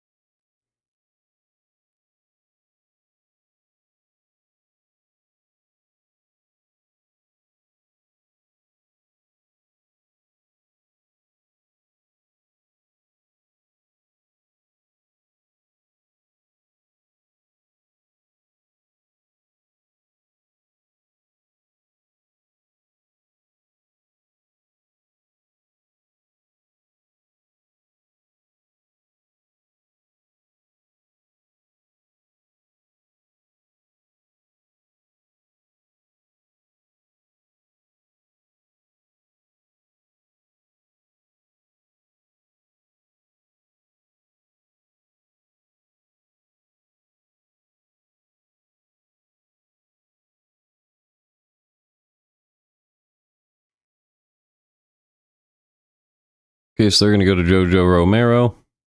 It's just 1 inning, so I guess that makes sense.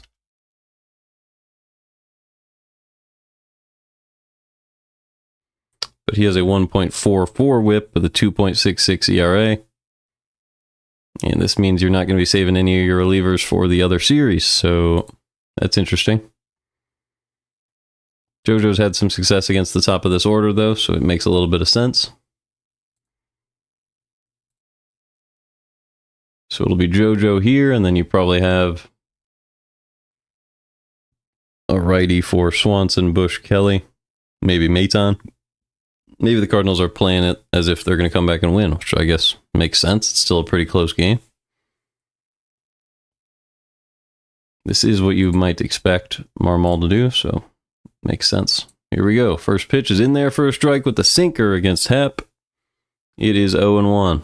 Obviously, Happ is a switch hitter, batting from the right-hand side, but a lot worse on the right-hand side, so that is why you go to a lefty. Ground ball foul, it's 0-2.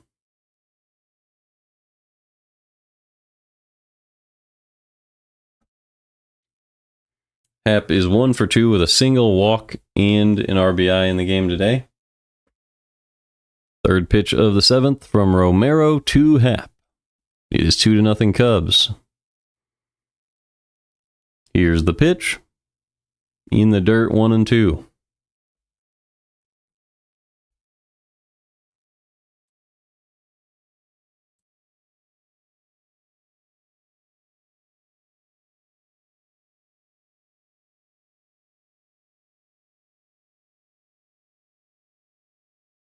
The 1-2 pitch from Romero to Hap. In there for strike 3 with a changeup on the outside part of the plate. Down goes Hap. So there's 1 out with nobody on. That's going to bring up Kyle Tucker.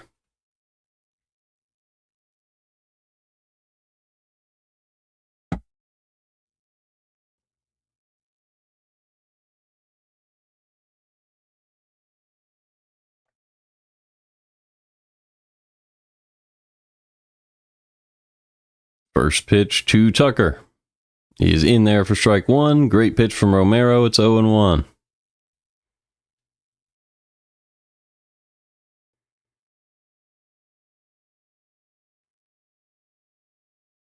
Second pitch to Kyle Tucker. He is popped up.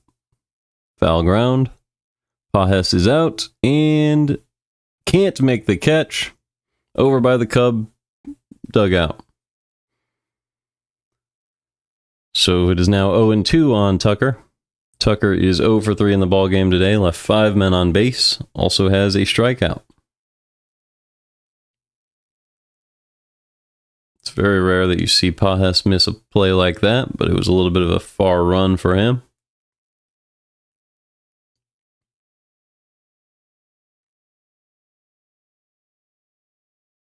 So 0-2 with 1 out in the 7th.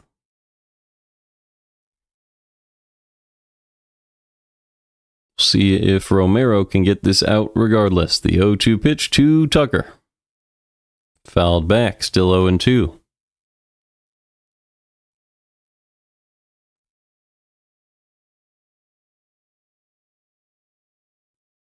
Cubs still lead us 2-0 after 1 run in the 2nd and 1 run in the 4th. The 0-2 pitch from Romero is fouled back again, still 0-2 on Kyle Tucker. Tucker's average has fallen to .288 with a .924 OPS over the course of this game. Still very, very impressive. One of the best hitters in baseball. 3.7 WAR accumulated halfway through this year. The 0-2 pitch to Tucker. Popped up. Smacks his bat on the ground as he is frustrated. Donovan reads this one and makes the grab. For out number 2. So that's going to bring up Seiya Suzuki, who is 0 for 2 with a walk.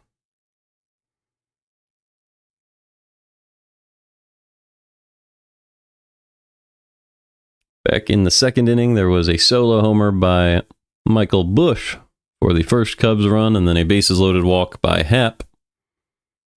Gave them a 2-0 lead, and that's where we stand here in the 7th. As Seiya fouls one off, it's 0-1. Romero's been really effective against this Cubs lineup, which has surprised me a little bit. Not that he gets Hap and Tucker, but that he's been good against Suzuki, Crow Armstrong, and some of the other righties as well. The 0-1, up and away, 1-1.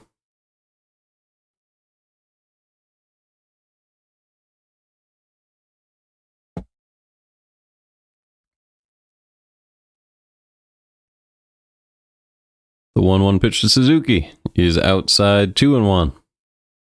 Maybe I shouldn't have spoke too soon. Suzuki does have 21 homers halfway through this year. 67 RBIs and an 849 OPS. The 2-1 pitch. Swing and a miss on a changeup below the zone. It's 2-2.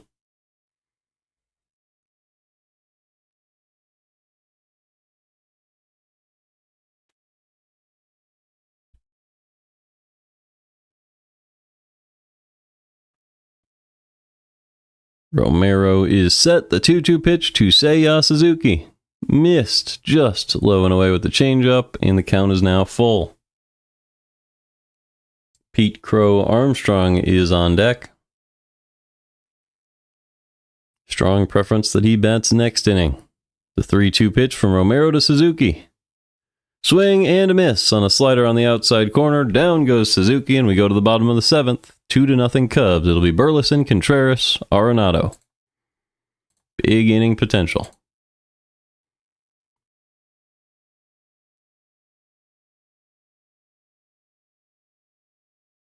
So Thielbar might come back out and face Burleson. Then you'll see a righty. Or you'll just see a righty right off the bat.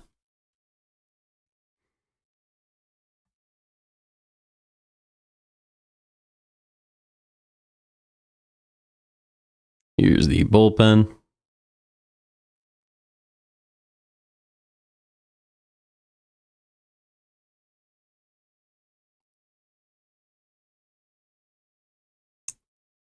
Palencia definitely going to have to be the closer today for the Cubs, so Keller would be the righty that is available. Same thing with Presley. So a couple righties available. Thielbar might face Burleson and then get out of the game. Let's see how many hitters are left for the Cardinals. It's the bottom of the 7th, so 3 more innings.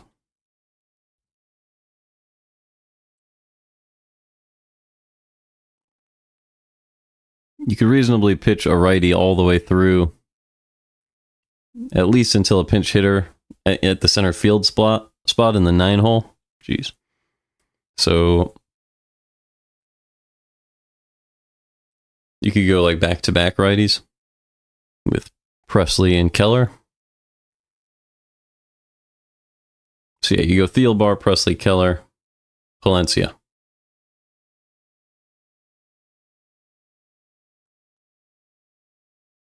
I think that's their order, so Thielbar is going to probably come back out for one more.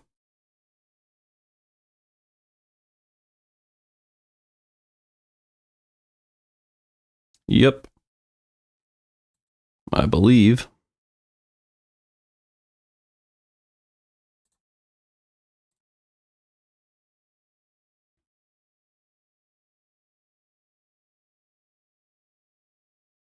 So let's get a long at-bat here from Burleson. Thielbar is still in the game. The first pitch to Burleson missed outside with the sweeper. It's 1-0. So they do stick with Caleb Thielbar, a guy with a decent walk rate. We'll see if Burleson can have a long at-bat and reach base. The 1-0 pitch. Right down the middle. Swing and a miss. It's 1-1.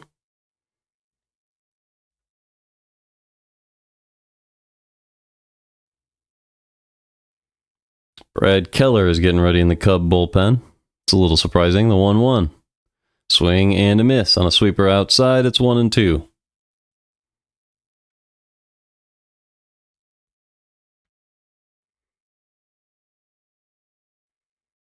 I guess I understand why. He could probably go a couple of innings. The 1-2.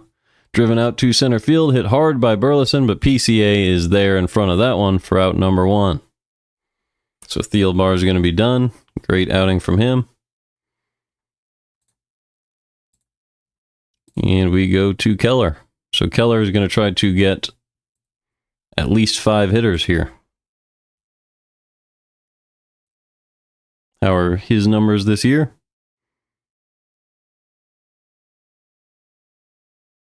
Pretty good. A 1 whip, 2 ERA. 36 innings in 33 games. They have him listed as a long reliever, but seems to be just a pretty standard reliever.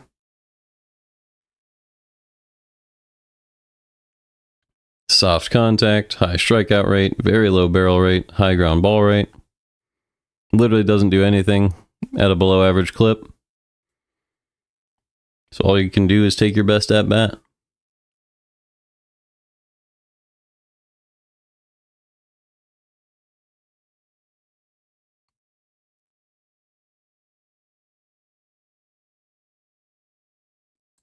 Okay, so... Oh no, they had Flexen listed as the long reliever. Keller is the guy I thought they were going to go to. Okay, that makes sense. My bad. So that makes a lot of sense. I didn't know what was going on with Keller. He had a 5.44 ERA last season.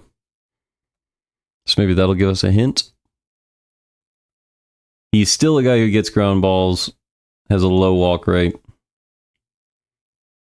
and soft contact even when he's bad. So it is the barrels that get him. So line drives, essentially. Doesn't get strikeouts. Just has bad launch angle. So just line drive after line drive. That's going to be the way to beat him. That is the hint that you can get from last year, and you can kind of see it poking its head through these really good stats. But the Cardinals are just going to hit him hard. Keep some good launch angles. So here he comes. Let's see some good at-bats from Contreras, Arenado, and Sajaci here. Start stacking up some singles. First pitch to Contreras is low and in, 1-0. So it is 2-0 Cubs. Wilson Contreras at the plate. The Cardinals trying to fight back in this one. Big chance here. The first pitch is outside, 2-0. So Keller looking to find the zone. Contreras has already walked in the game. He is 0 for 1.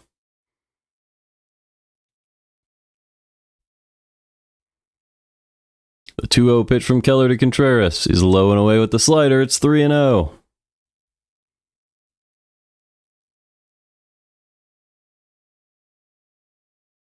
Nolan Arenado is waiting on deck. The 3-0 pitch is not going to get the call with the fastball outside. That is ball 4. So Wilson Contreras draws a walk. And with 1 out and Contreras on first, Nolan Arenado will come up to the plate. Keller is a guy who has given up barrels in the past, but a bunch of line drive base hits would beat him as well. Keller has given up a homer to Arenado once before. He is 4 for 10 against Keller in his career. First pitch to Arenado. Ground ball, just foul, 0-1.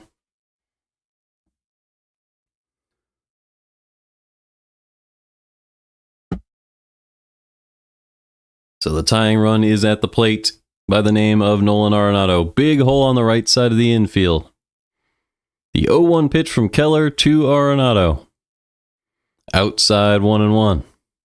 Keller's already walked a man today. Arenado knows how to get hits against him.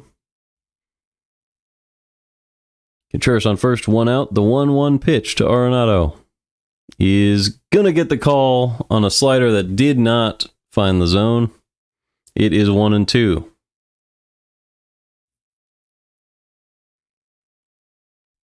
It is what it is. Let's see if Arenado can work the count here. The 1-2.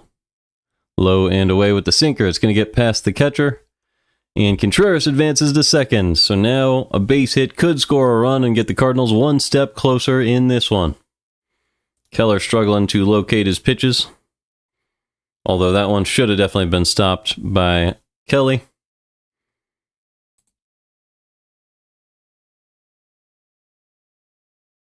But he was unable to do so. So it is now 2-2 on Arenado with Contreras on second and 1 out in the 7th.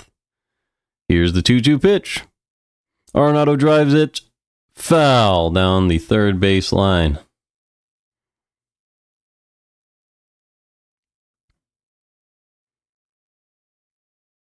Off the end of the bat. If Arenado had been just a millisecond later, he would have barreled that down the third base line, but it is what it is.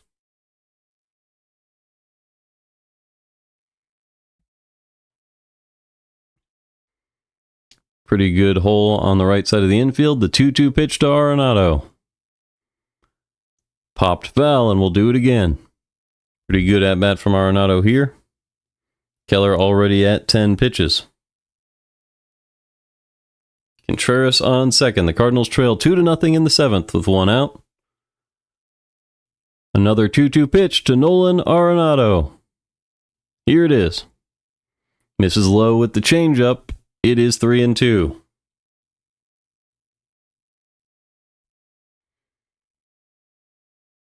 Thomas Sajaci is waiting on deck.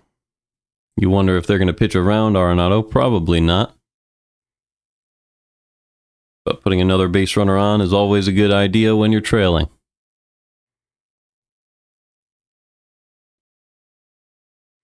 Arenado is ready. So is Keller, the 3-2.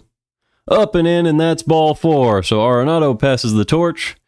And here comes Thomas Saggese with 2 men on and 1 out in the 7th.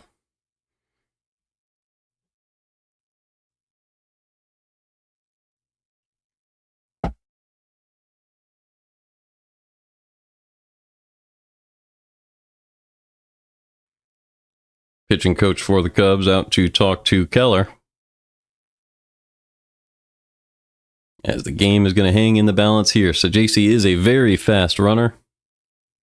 302 batting average on the year in a very low sample, but getting the chance to play in the bigs this season. It is Saggese now and Gorman after him.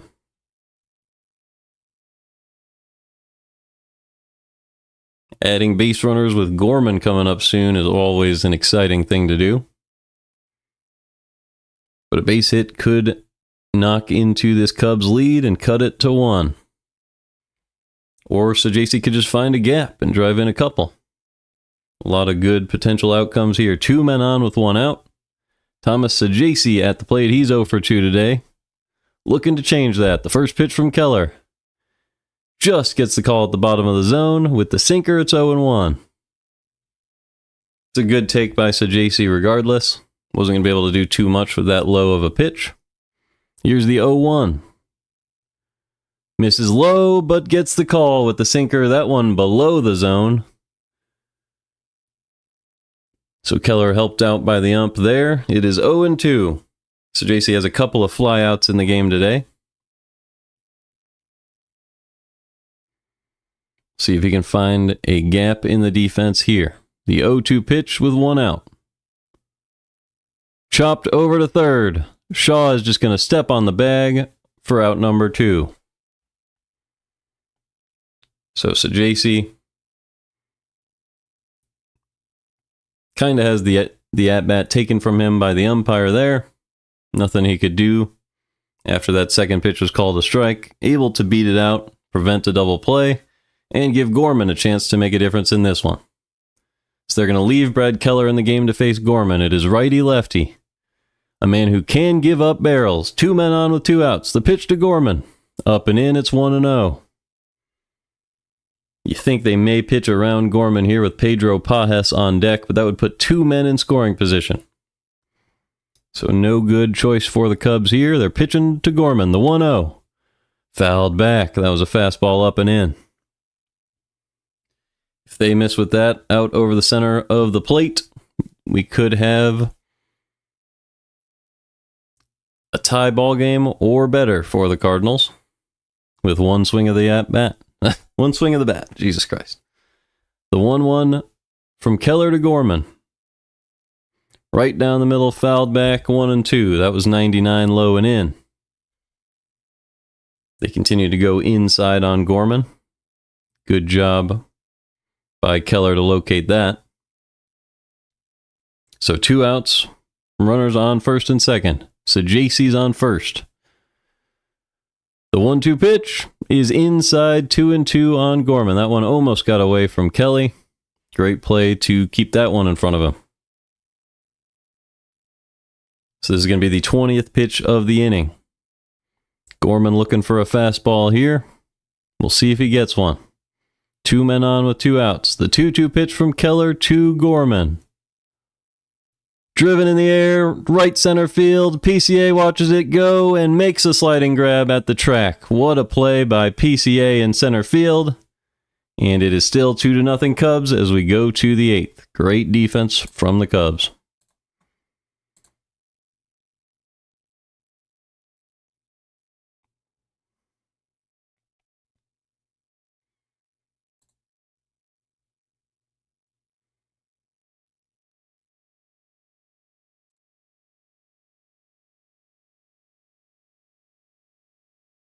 It was Romero for the Cardinals last inning. It's going to be PCA, Swanson, and Bush. This is why I thought we were going to go to Matz, because I think you want another lefty for this inning.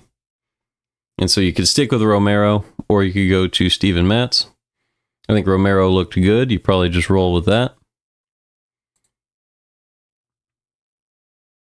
As Bush has been a really good hitter today, and Swanson isn't much to worry about.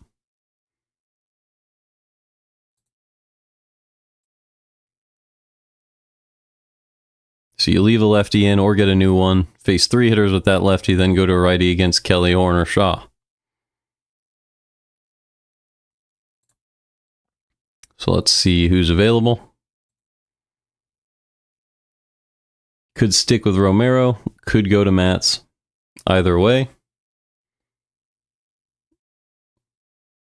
With this being the 8th inning, and if any base runner gets on, someone has to face Happ. I think you stick with Romero here for sure. I don't think there's any question. So I expect Romero to stay in the game.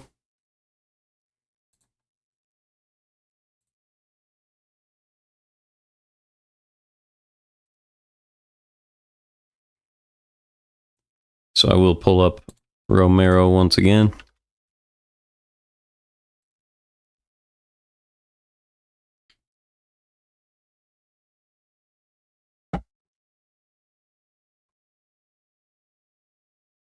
Alrighty.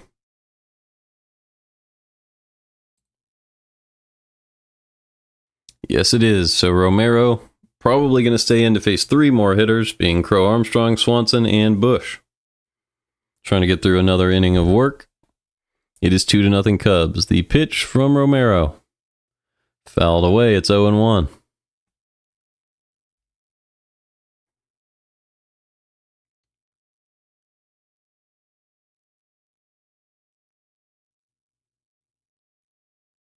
The 0-1 pitch from Romero to Crow Armstrong. Catches the middle of the zone. It's 0-2. Crow Armstrong has some words for the umpire, even though it was definitely a strike. So I would just toss him right now.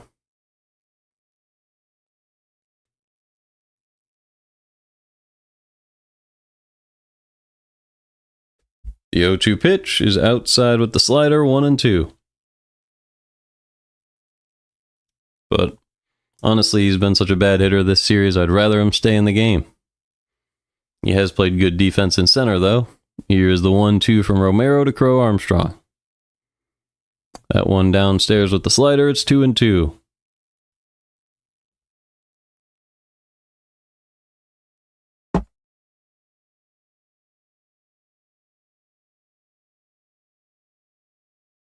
th pitch of the game for Romero, the 2-2 pitch to lead off the 8th to Crow Armstrong. Chopped over to third base. That's going to be an easy infield base hit for Crow Armstrong. 1 man on with nobody out in the 8th. Bad luck for the Cardinals there. Arenado was playing him to go the other way. Or sorry, to pull. Nobody was playing him to go the other way, and that's why he could just toss it over to third like that. And Marmol is out of the dugout. So that's it for Romero. It's going to be Kyle Leahy coming in the game to face Swanson, Bush, and Kelly. So he's trying to get a little bit of length out of Leahy. I can understand that. I don't love having a righty face Bush today, but Romero's pitch count was getting a little high. So Leahy's going to have to deal with the fast base runner on first. This is going to be a tough inning for him. But a ground ball from Swanson could fix all the problems.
I don't see it. All right. Kyle Leahy on the mound. 1 man on.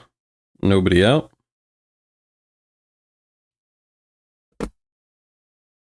He is a 2.95 ERA, 1.17 whip on the year.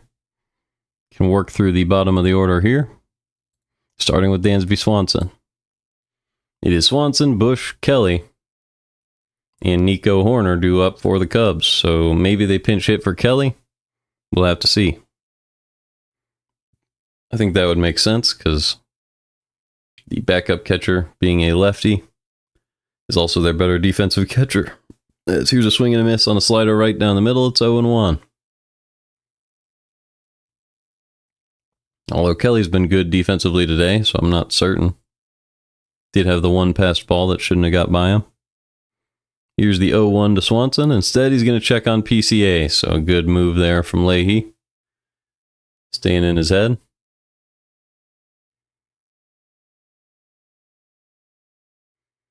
Maybe go to a fastball above the zone here. Give Pajas a good chance. The pitch, fastball outside, doesn't get the call. It's 1-1. I wouldn't be surprised to see PCA attempt a steal, but he didn't attempt it there. I think he's about to do it here, though. He does not, and here's a foul ball back into the backstop. So it is 1-2. With 1 man on. And nobody out in the 8th. The Cubs lead 2-0 with Kyle Leahy on the mound for the Cardinals. Trying to work with a base runner that was allowed by Romero. The 1-2 pitch to Dansby Swanson. Driven out to right field for a base hit. Burleson charges. Throws that ball in. But PCA goes first to third.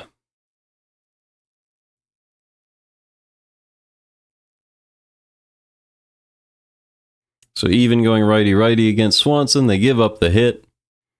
And now the Cubs are likely to extend their lead.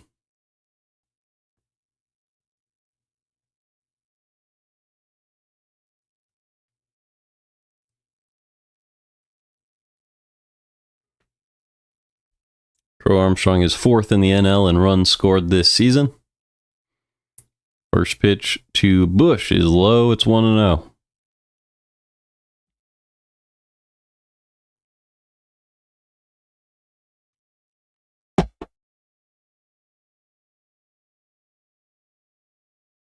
Cardinals playing Bush to pull. The 1-0 pitch is popped up.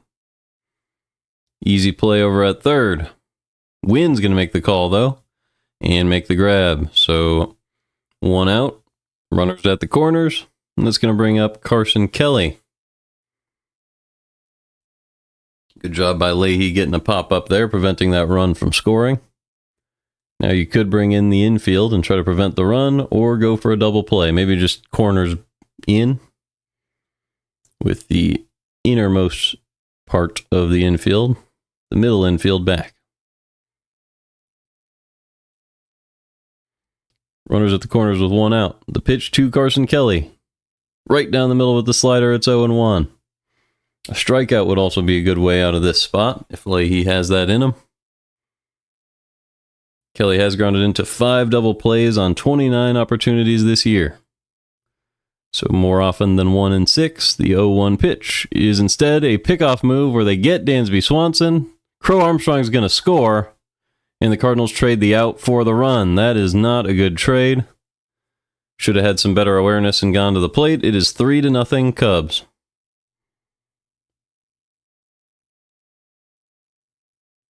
Let's see if they could have prevented this. They picked him off, and Contreras just went straight to second base. Not a great play from Contreras. He should have been able to turn and have some better awareness. But the Cubs get a run. It's 3-0. 2 outs, nobody on. Here's the pitch to Kelly.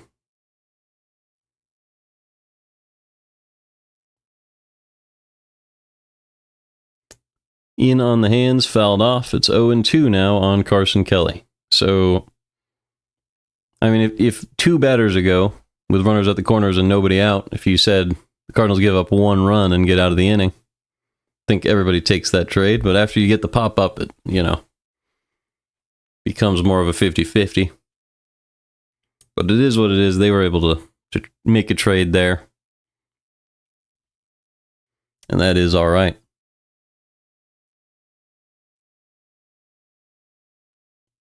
So the Cubs lead 3-0. It is an 0-2 count with 2 outs. 9th pitch of the inning for Leahy. The pitch to Carson Kelly. Misses upstairs with the sweeper. It's 1-2. So that earned run is going to be charged to Jojo Romero.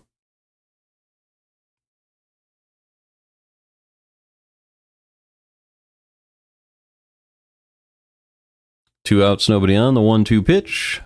Driven in the air to left field. Easy play for Donovan. He comes in and makes the play. We go to the bottom of the 8th, but it is 3-0 Cubs after a very strange run scored on a pickoff. Pages, Hampson, and Donovan. Hopefully Hampson is pinch hit for.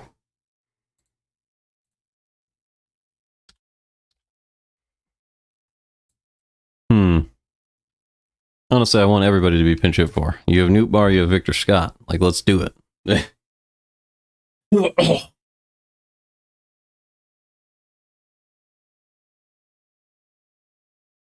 With Pozo available as well.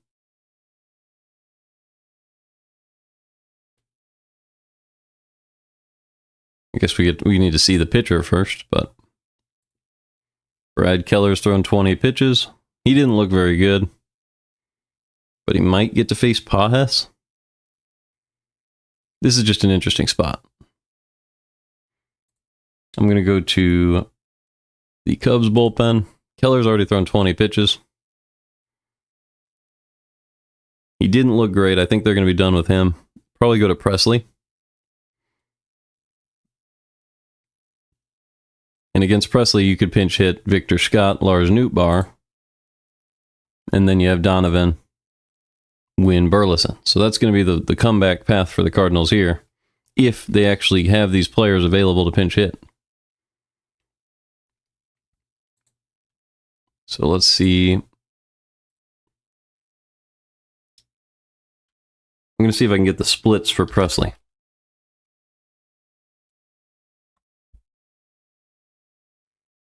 So splits versus lefties. 1.5 whip. Does he have 0 earned runs? Where's the earned runs?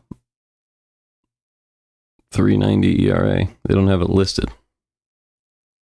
So 1.5. Oh, I guess it doesn't work like that. Yeah, that makes sense. 1.5 whip against lefties. He's actually been better against lefties, which is weird. But let's see. It's going to be Drew Pomeranz, the lefty, instead, to try to encourage the Cardinals to stick with the lineup they have. So that is smart. Because you'd rather face these righties with a lefty than have our lefties pinch hit. So smart move from Craig Counsell. First pitch in there for a strike on Pages. The 0-1 pitch. Fouled back, 0-2 now on Pedro Pages. Pomeranz, 0 ERA through 20 2/3 innings this year. His stats look pretty good. 0.87 whip. But he does give up a lot of barrels, doesn't have a very good ground ball rate, and a lot of hard hit balls, so just got to crush it. The pitch is up and away, 1-2. I don't understand how you have a 0 ERA with these stats. He gives up hard hit baseballs that are barreled and not into the ground, but he has a very low walk rate and an average strikeout rate. Here's the 1-2 to Pages. Swing and a miss on a fastball up and in. Down goes Pages. That was strike 3. So that's going to bring up Garrett Hampson. Hampson is 0 for 2 today. First pitch, in there for a strike. It is 0-1.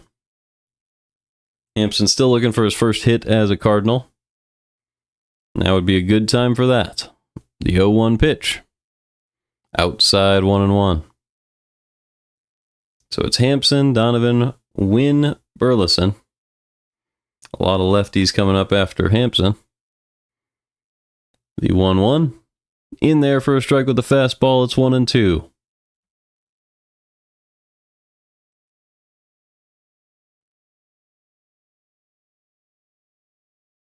If you're trying to score 3 runs in the rest of this game, I mean, this is your chance. You got to get on base.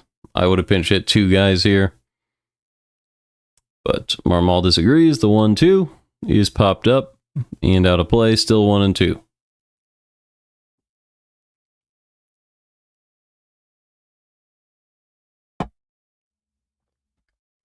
I would like to see Pozo and then Victor Scott in center at the end of the game. But we didn't see that. The 1-2. Driven over to left field for a base hit. Garrett Hampson with his first hit as a Cardinal. He reaches base, and there's 1 man on with 1 out in the 8th. Does a little bird flap over to the dugout, cementing himself as a Cardinal for life. So 1 man on for Brendan Donovan. Donovan in a lefty-lefty matchup here. He's 0 for 3 with a strikeout today, but takes ball 1 above the zone now. It's 1-0.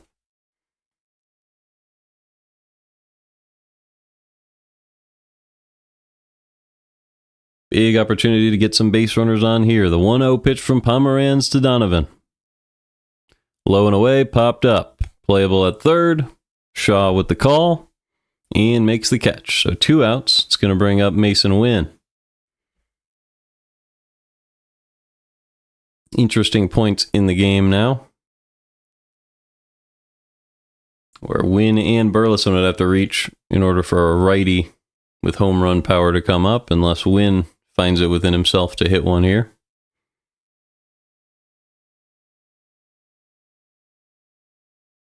I think at this point you just have to take a good swing, try to get a base hit, try to pass the torch.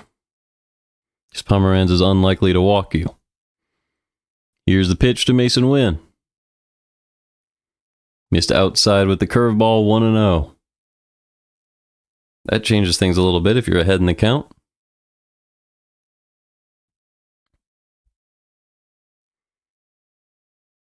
Let's look for a pitch to hit here. The 1-0 pitch to Wynn. Low and in, 2-0. Wynn is 1 for 3 on the day. Cardinals have just 2 hits in the game today. He has 1 of them. And the man on first, Hampson, has the other. The 2-0 from Pomeranz. Instead, he checks on Hampson. Nothing doing there. First disengagement that time. If it was a righty on the mound, I think Hampson would have probably attempted a steal. But it doesn't make sense here. 2-0 pitch. Ground ball foul, 2-1.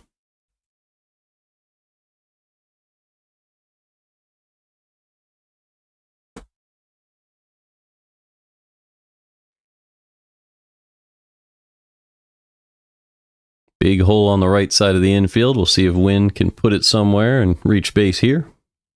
The 2-1 pitch from Pomeranz. Low and in, but popped up. Didn't get all of that one. Easy play for Hap. He makes the play in left field, so we go to the 9th. It is 3-0 Cubs. So logically, it's Burleson, Contreras, Arenado, J.C. Gorman. Gorman's going to be the guy who's going to have to deliver at the end of this one.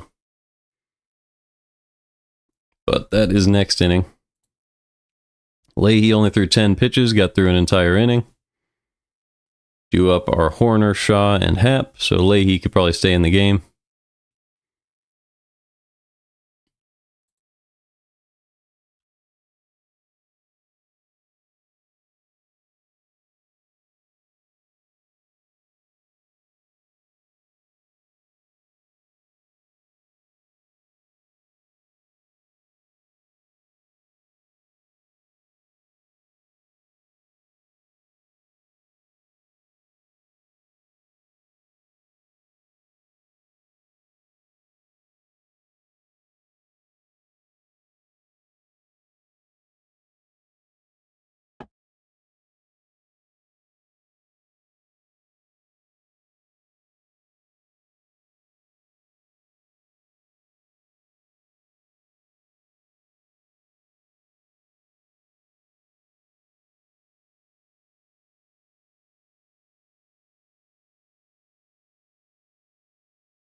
Alrighty, so Leahy probably staying in the game.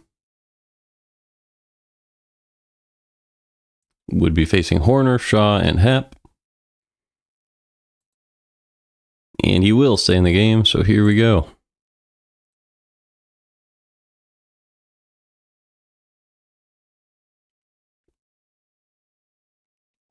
First pitch to Nico Horner.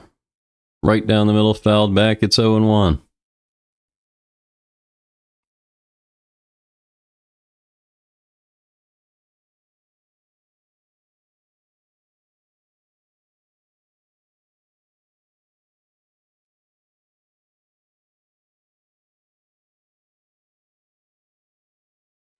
The 0-1 pitch to Horner is fouled off again. It's 0-2. Cubs have 9 hits in the game today. They've scored 3 runs on those. The Cardinals have just 2 hits. And they trail 3-0. The 0-2 pitch from Leahy to Horner. Low and away, fouled off. Still 0-2.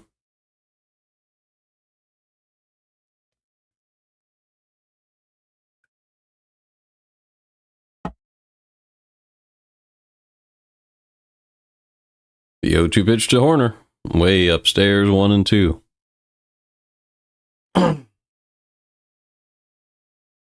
Part of the advertising board behind the plate is glowing red now after a foul ball hit it earlier in the game. Big distraction as a changeup misses outside. It's 2-2.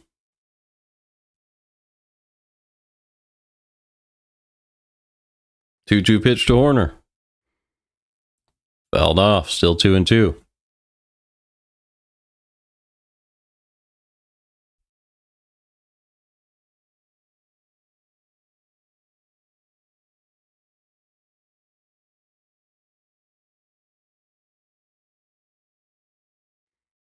Two-two from Leahy to Horner.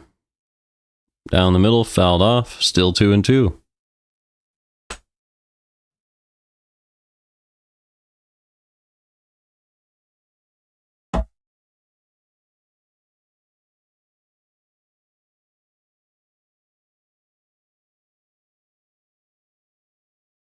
Two-two pitch. Goes the other way. Ground ball. Easy play at second for Sajasi. That's out number 1.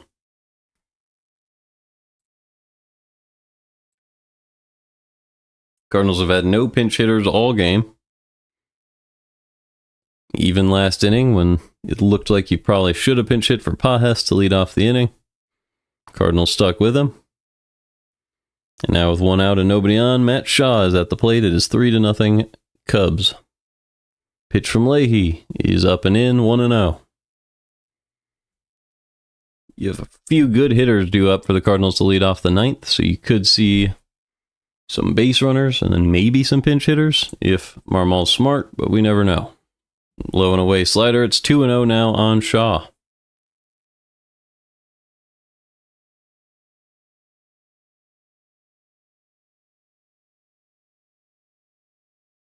Two-zero pitch. Misses outside again. 3-0.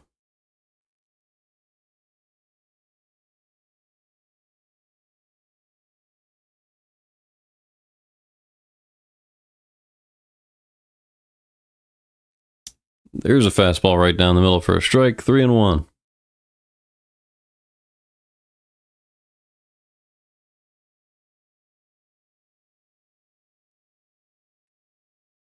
Driven out to right field. That one's going to be caught on the run by Burleson. Good play in right for out number 2.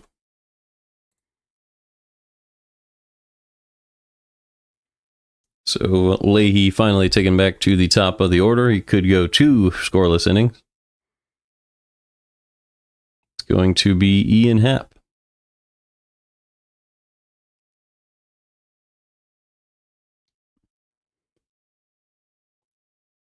I mean, logically, you go to a lefty here, but there's 1 out left in the game. So Leahy throws the pitch. Fouled back, 0-1. Cardinals could make a comeback in the 9th if the base runners can put themselves on. It's going to be Burleson leading off. We'll see if there's a pinch hitter for Sajasi later in the inning. The 0-1. Just outside with the sinker, 1-1.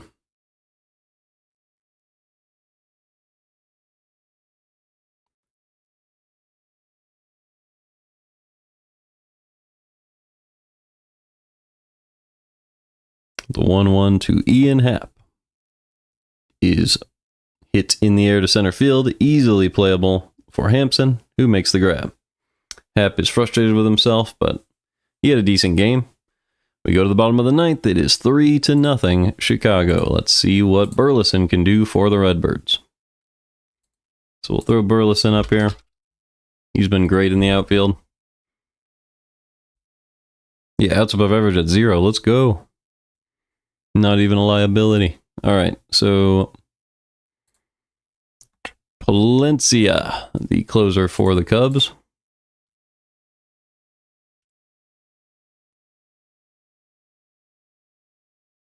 With a 3-run lead, so it says save situation as it gets. High strikeout rate, pretty high walk rate. Doesn't allow barrels, 25 years old. What did he do last year, though? He's only thrown 28 innings this year.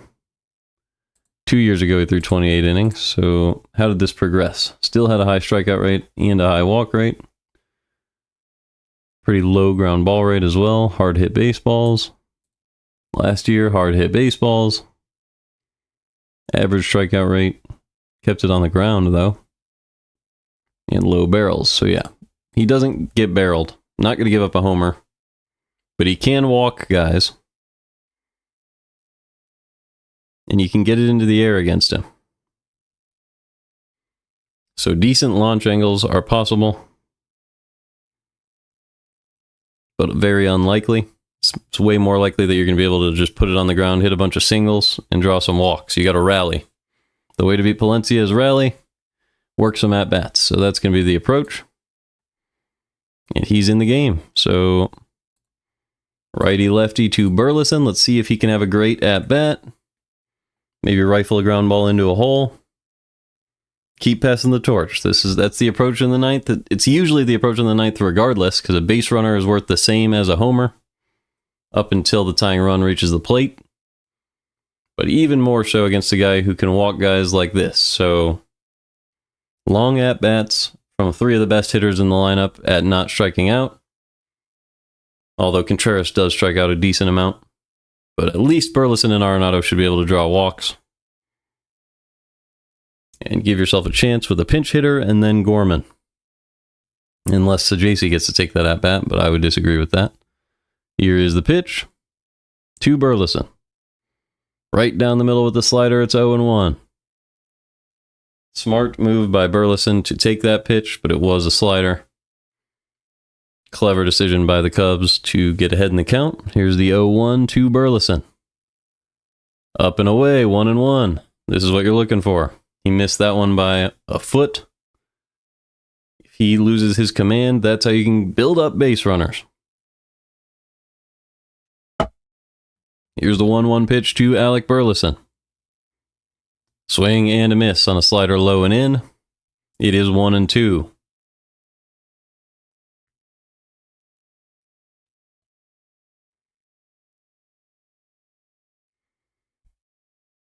Here is the 1-2 pitch to Burleson.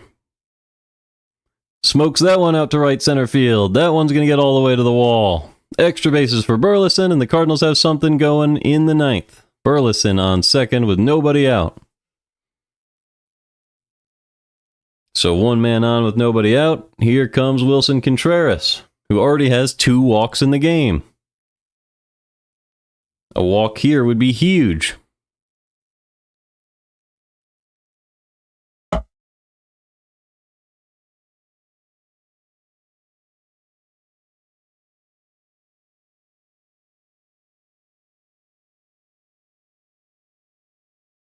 First pitch from Palencia to Contreras is upstairs 1-0 at 101.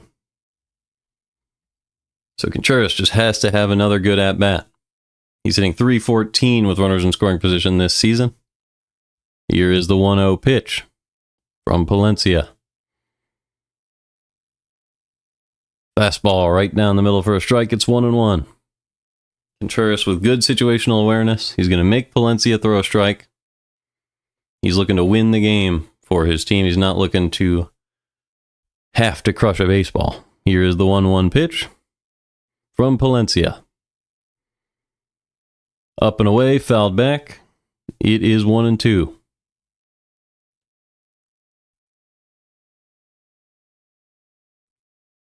Does have something written on his hat. No idea what that says, but it's kind of a cool thing to do. Here's the 1-2 to Wilson Contreras from Palencia. Fouled back, still 1-2. Cardinals trail 3-0 in the bottom half of the ninth. There is nobody out. Burleson on second, and a 1-2 count on Contreras. Now that you're behind in the count, you're just looking for a pitch to hit. Still trying to work the at-bat. A walk is just as good as a hit in this situation. The 1-2 pitch is up and in. Did it hit him? Yes, it did. It hit Wilson Contreras, and now there are 2 on with nobody out in the ninth.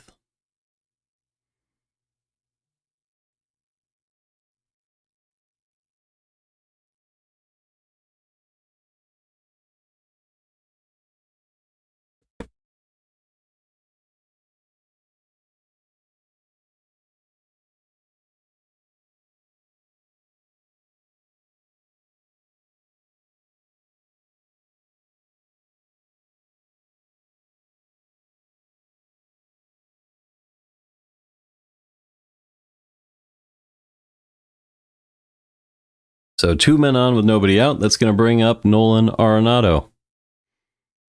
Arenado is 0 for 2 with a walk in the game today.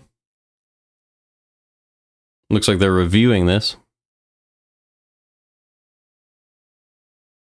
We'll see if this was actually a hit by pitch.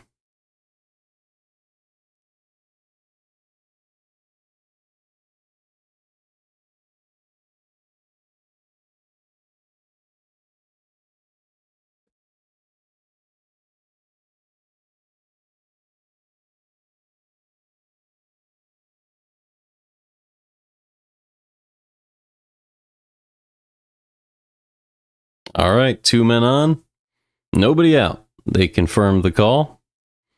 So here comes Nolan Arenado after a long break. Got to be responsible here. Arenado represents the tying run. There are 2 men on with nobody out.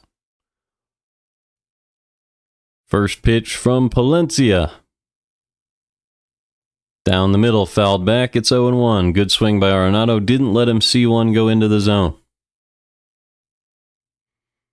Still got to be patient. But you are the tying run, so you are allowed to swing for the fences at this point. Just have a good at-bat the way you normally would, although Palencia doesn't give up a lot of barrels. The 0-1 pitch to Arenado. Inside, 1-1.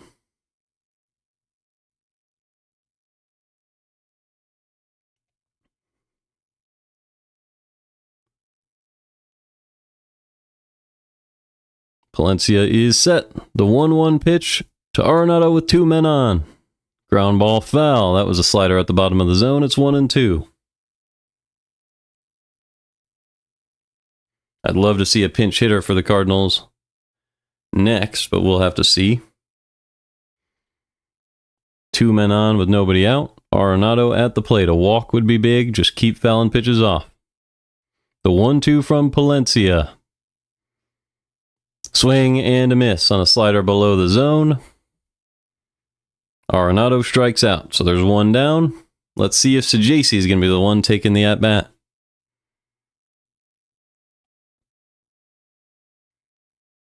It's not a terrible decision at this point. It will still be Thomas Sajacy. So the Cardinals won't have a pinch hitter all game unless Gorman reaches after Sajacy. Here's the pitch. Missed upstairs. He did not go. It's 1-0. A walk by Sajacy would be a good decision. A good result for the Cardinals. So let's see if he can work the at-bat and actually get that result. The 1-0. He goes down below the zone and fouls one off. I hate that decision. You have to make him throw a strike against you. It's a guy who walks a lot of hitters. You're not the home run guy if your name is Sajaci. Like, he only has one home run at the big league level. But here is the 1-1 pitch. He'll get that experience. He'll get there. The 1-1 from Palencia. Upstairs, 2-1. So now Sajaci's starting to see it. Still looking for his pitch. Maybe he does have the home run power in his bat. He was really good at the minor league level. There is some space in left center. The 2-1 from Palencia to Sajaci is fouled off. 2-2. That one was 100 right down the middle. That's the pitch you take that swing at. No problem with that. I just don't like that he chased a fastball below the zone.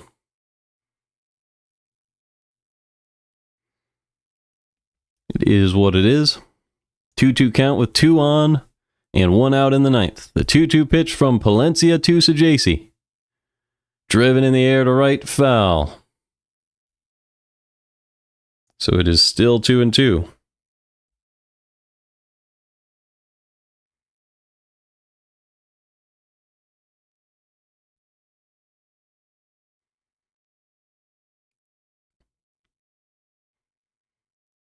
Another 2-2 pitch to Thomas Sajaci. Swing and a miss on a fastball at the top of the zone. That one 101. Down goes Sajaci, and the game lies in the hands of Nolan Gorman. One crazy thought that I'm having right now is they might just want to walk Gorman here.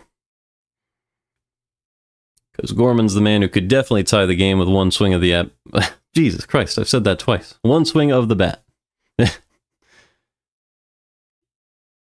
But okay, Gorman at the plate. It is going to be a pinch hitter in Joel Pozo behind Gorman, so at least Cardinals show the possibility of pinch hitting during this game. Nootbaar must be out because he should have definitely been taking an at-bat in this ninth inning. But that is what it is. So Nootbaar probably dealing with that family issue. 2 men on with 2 outs in the bottom of the ninth. Nolan Gorman with the game on the line. First pitch from Palencia. He is upstairs 1-0.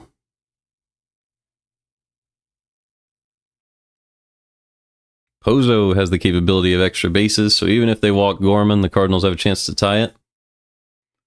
The 1-0 pitch from Palencia to Gorman. Fastball, bottom of the zone, popped up.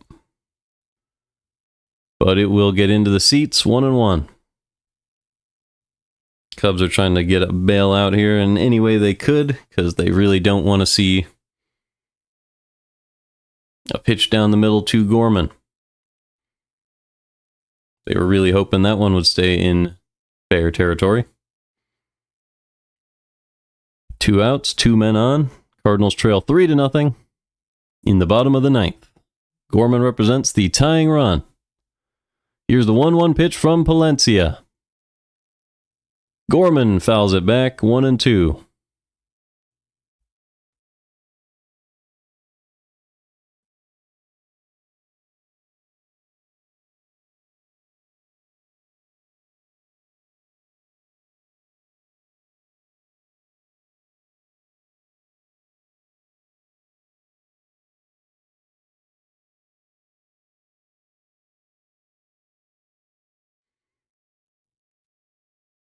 Cubs fans making some noise in the stadium. The 1-2 is outside, 2-2.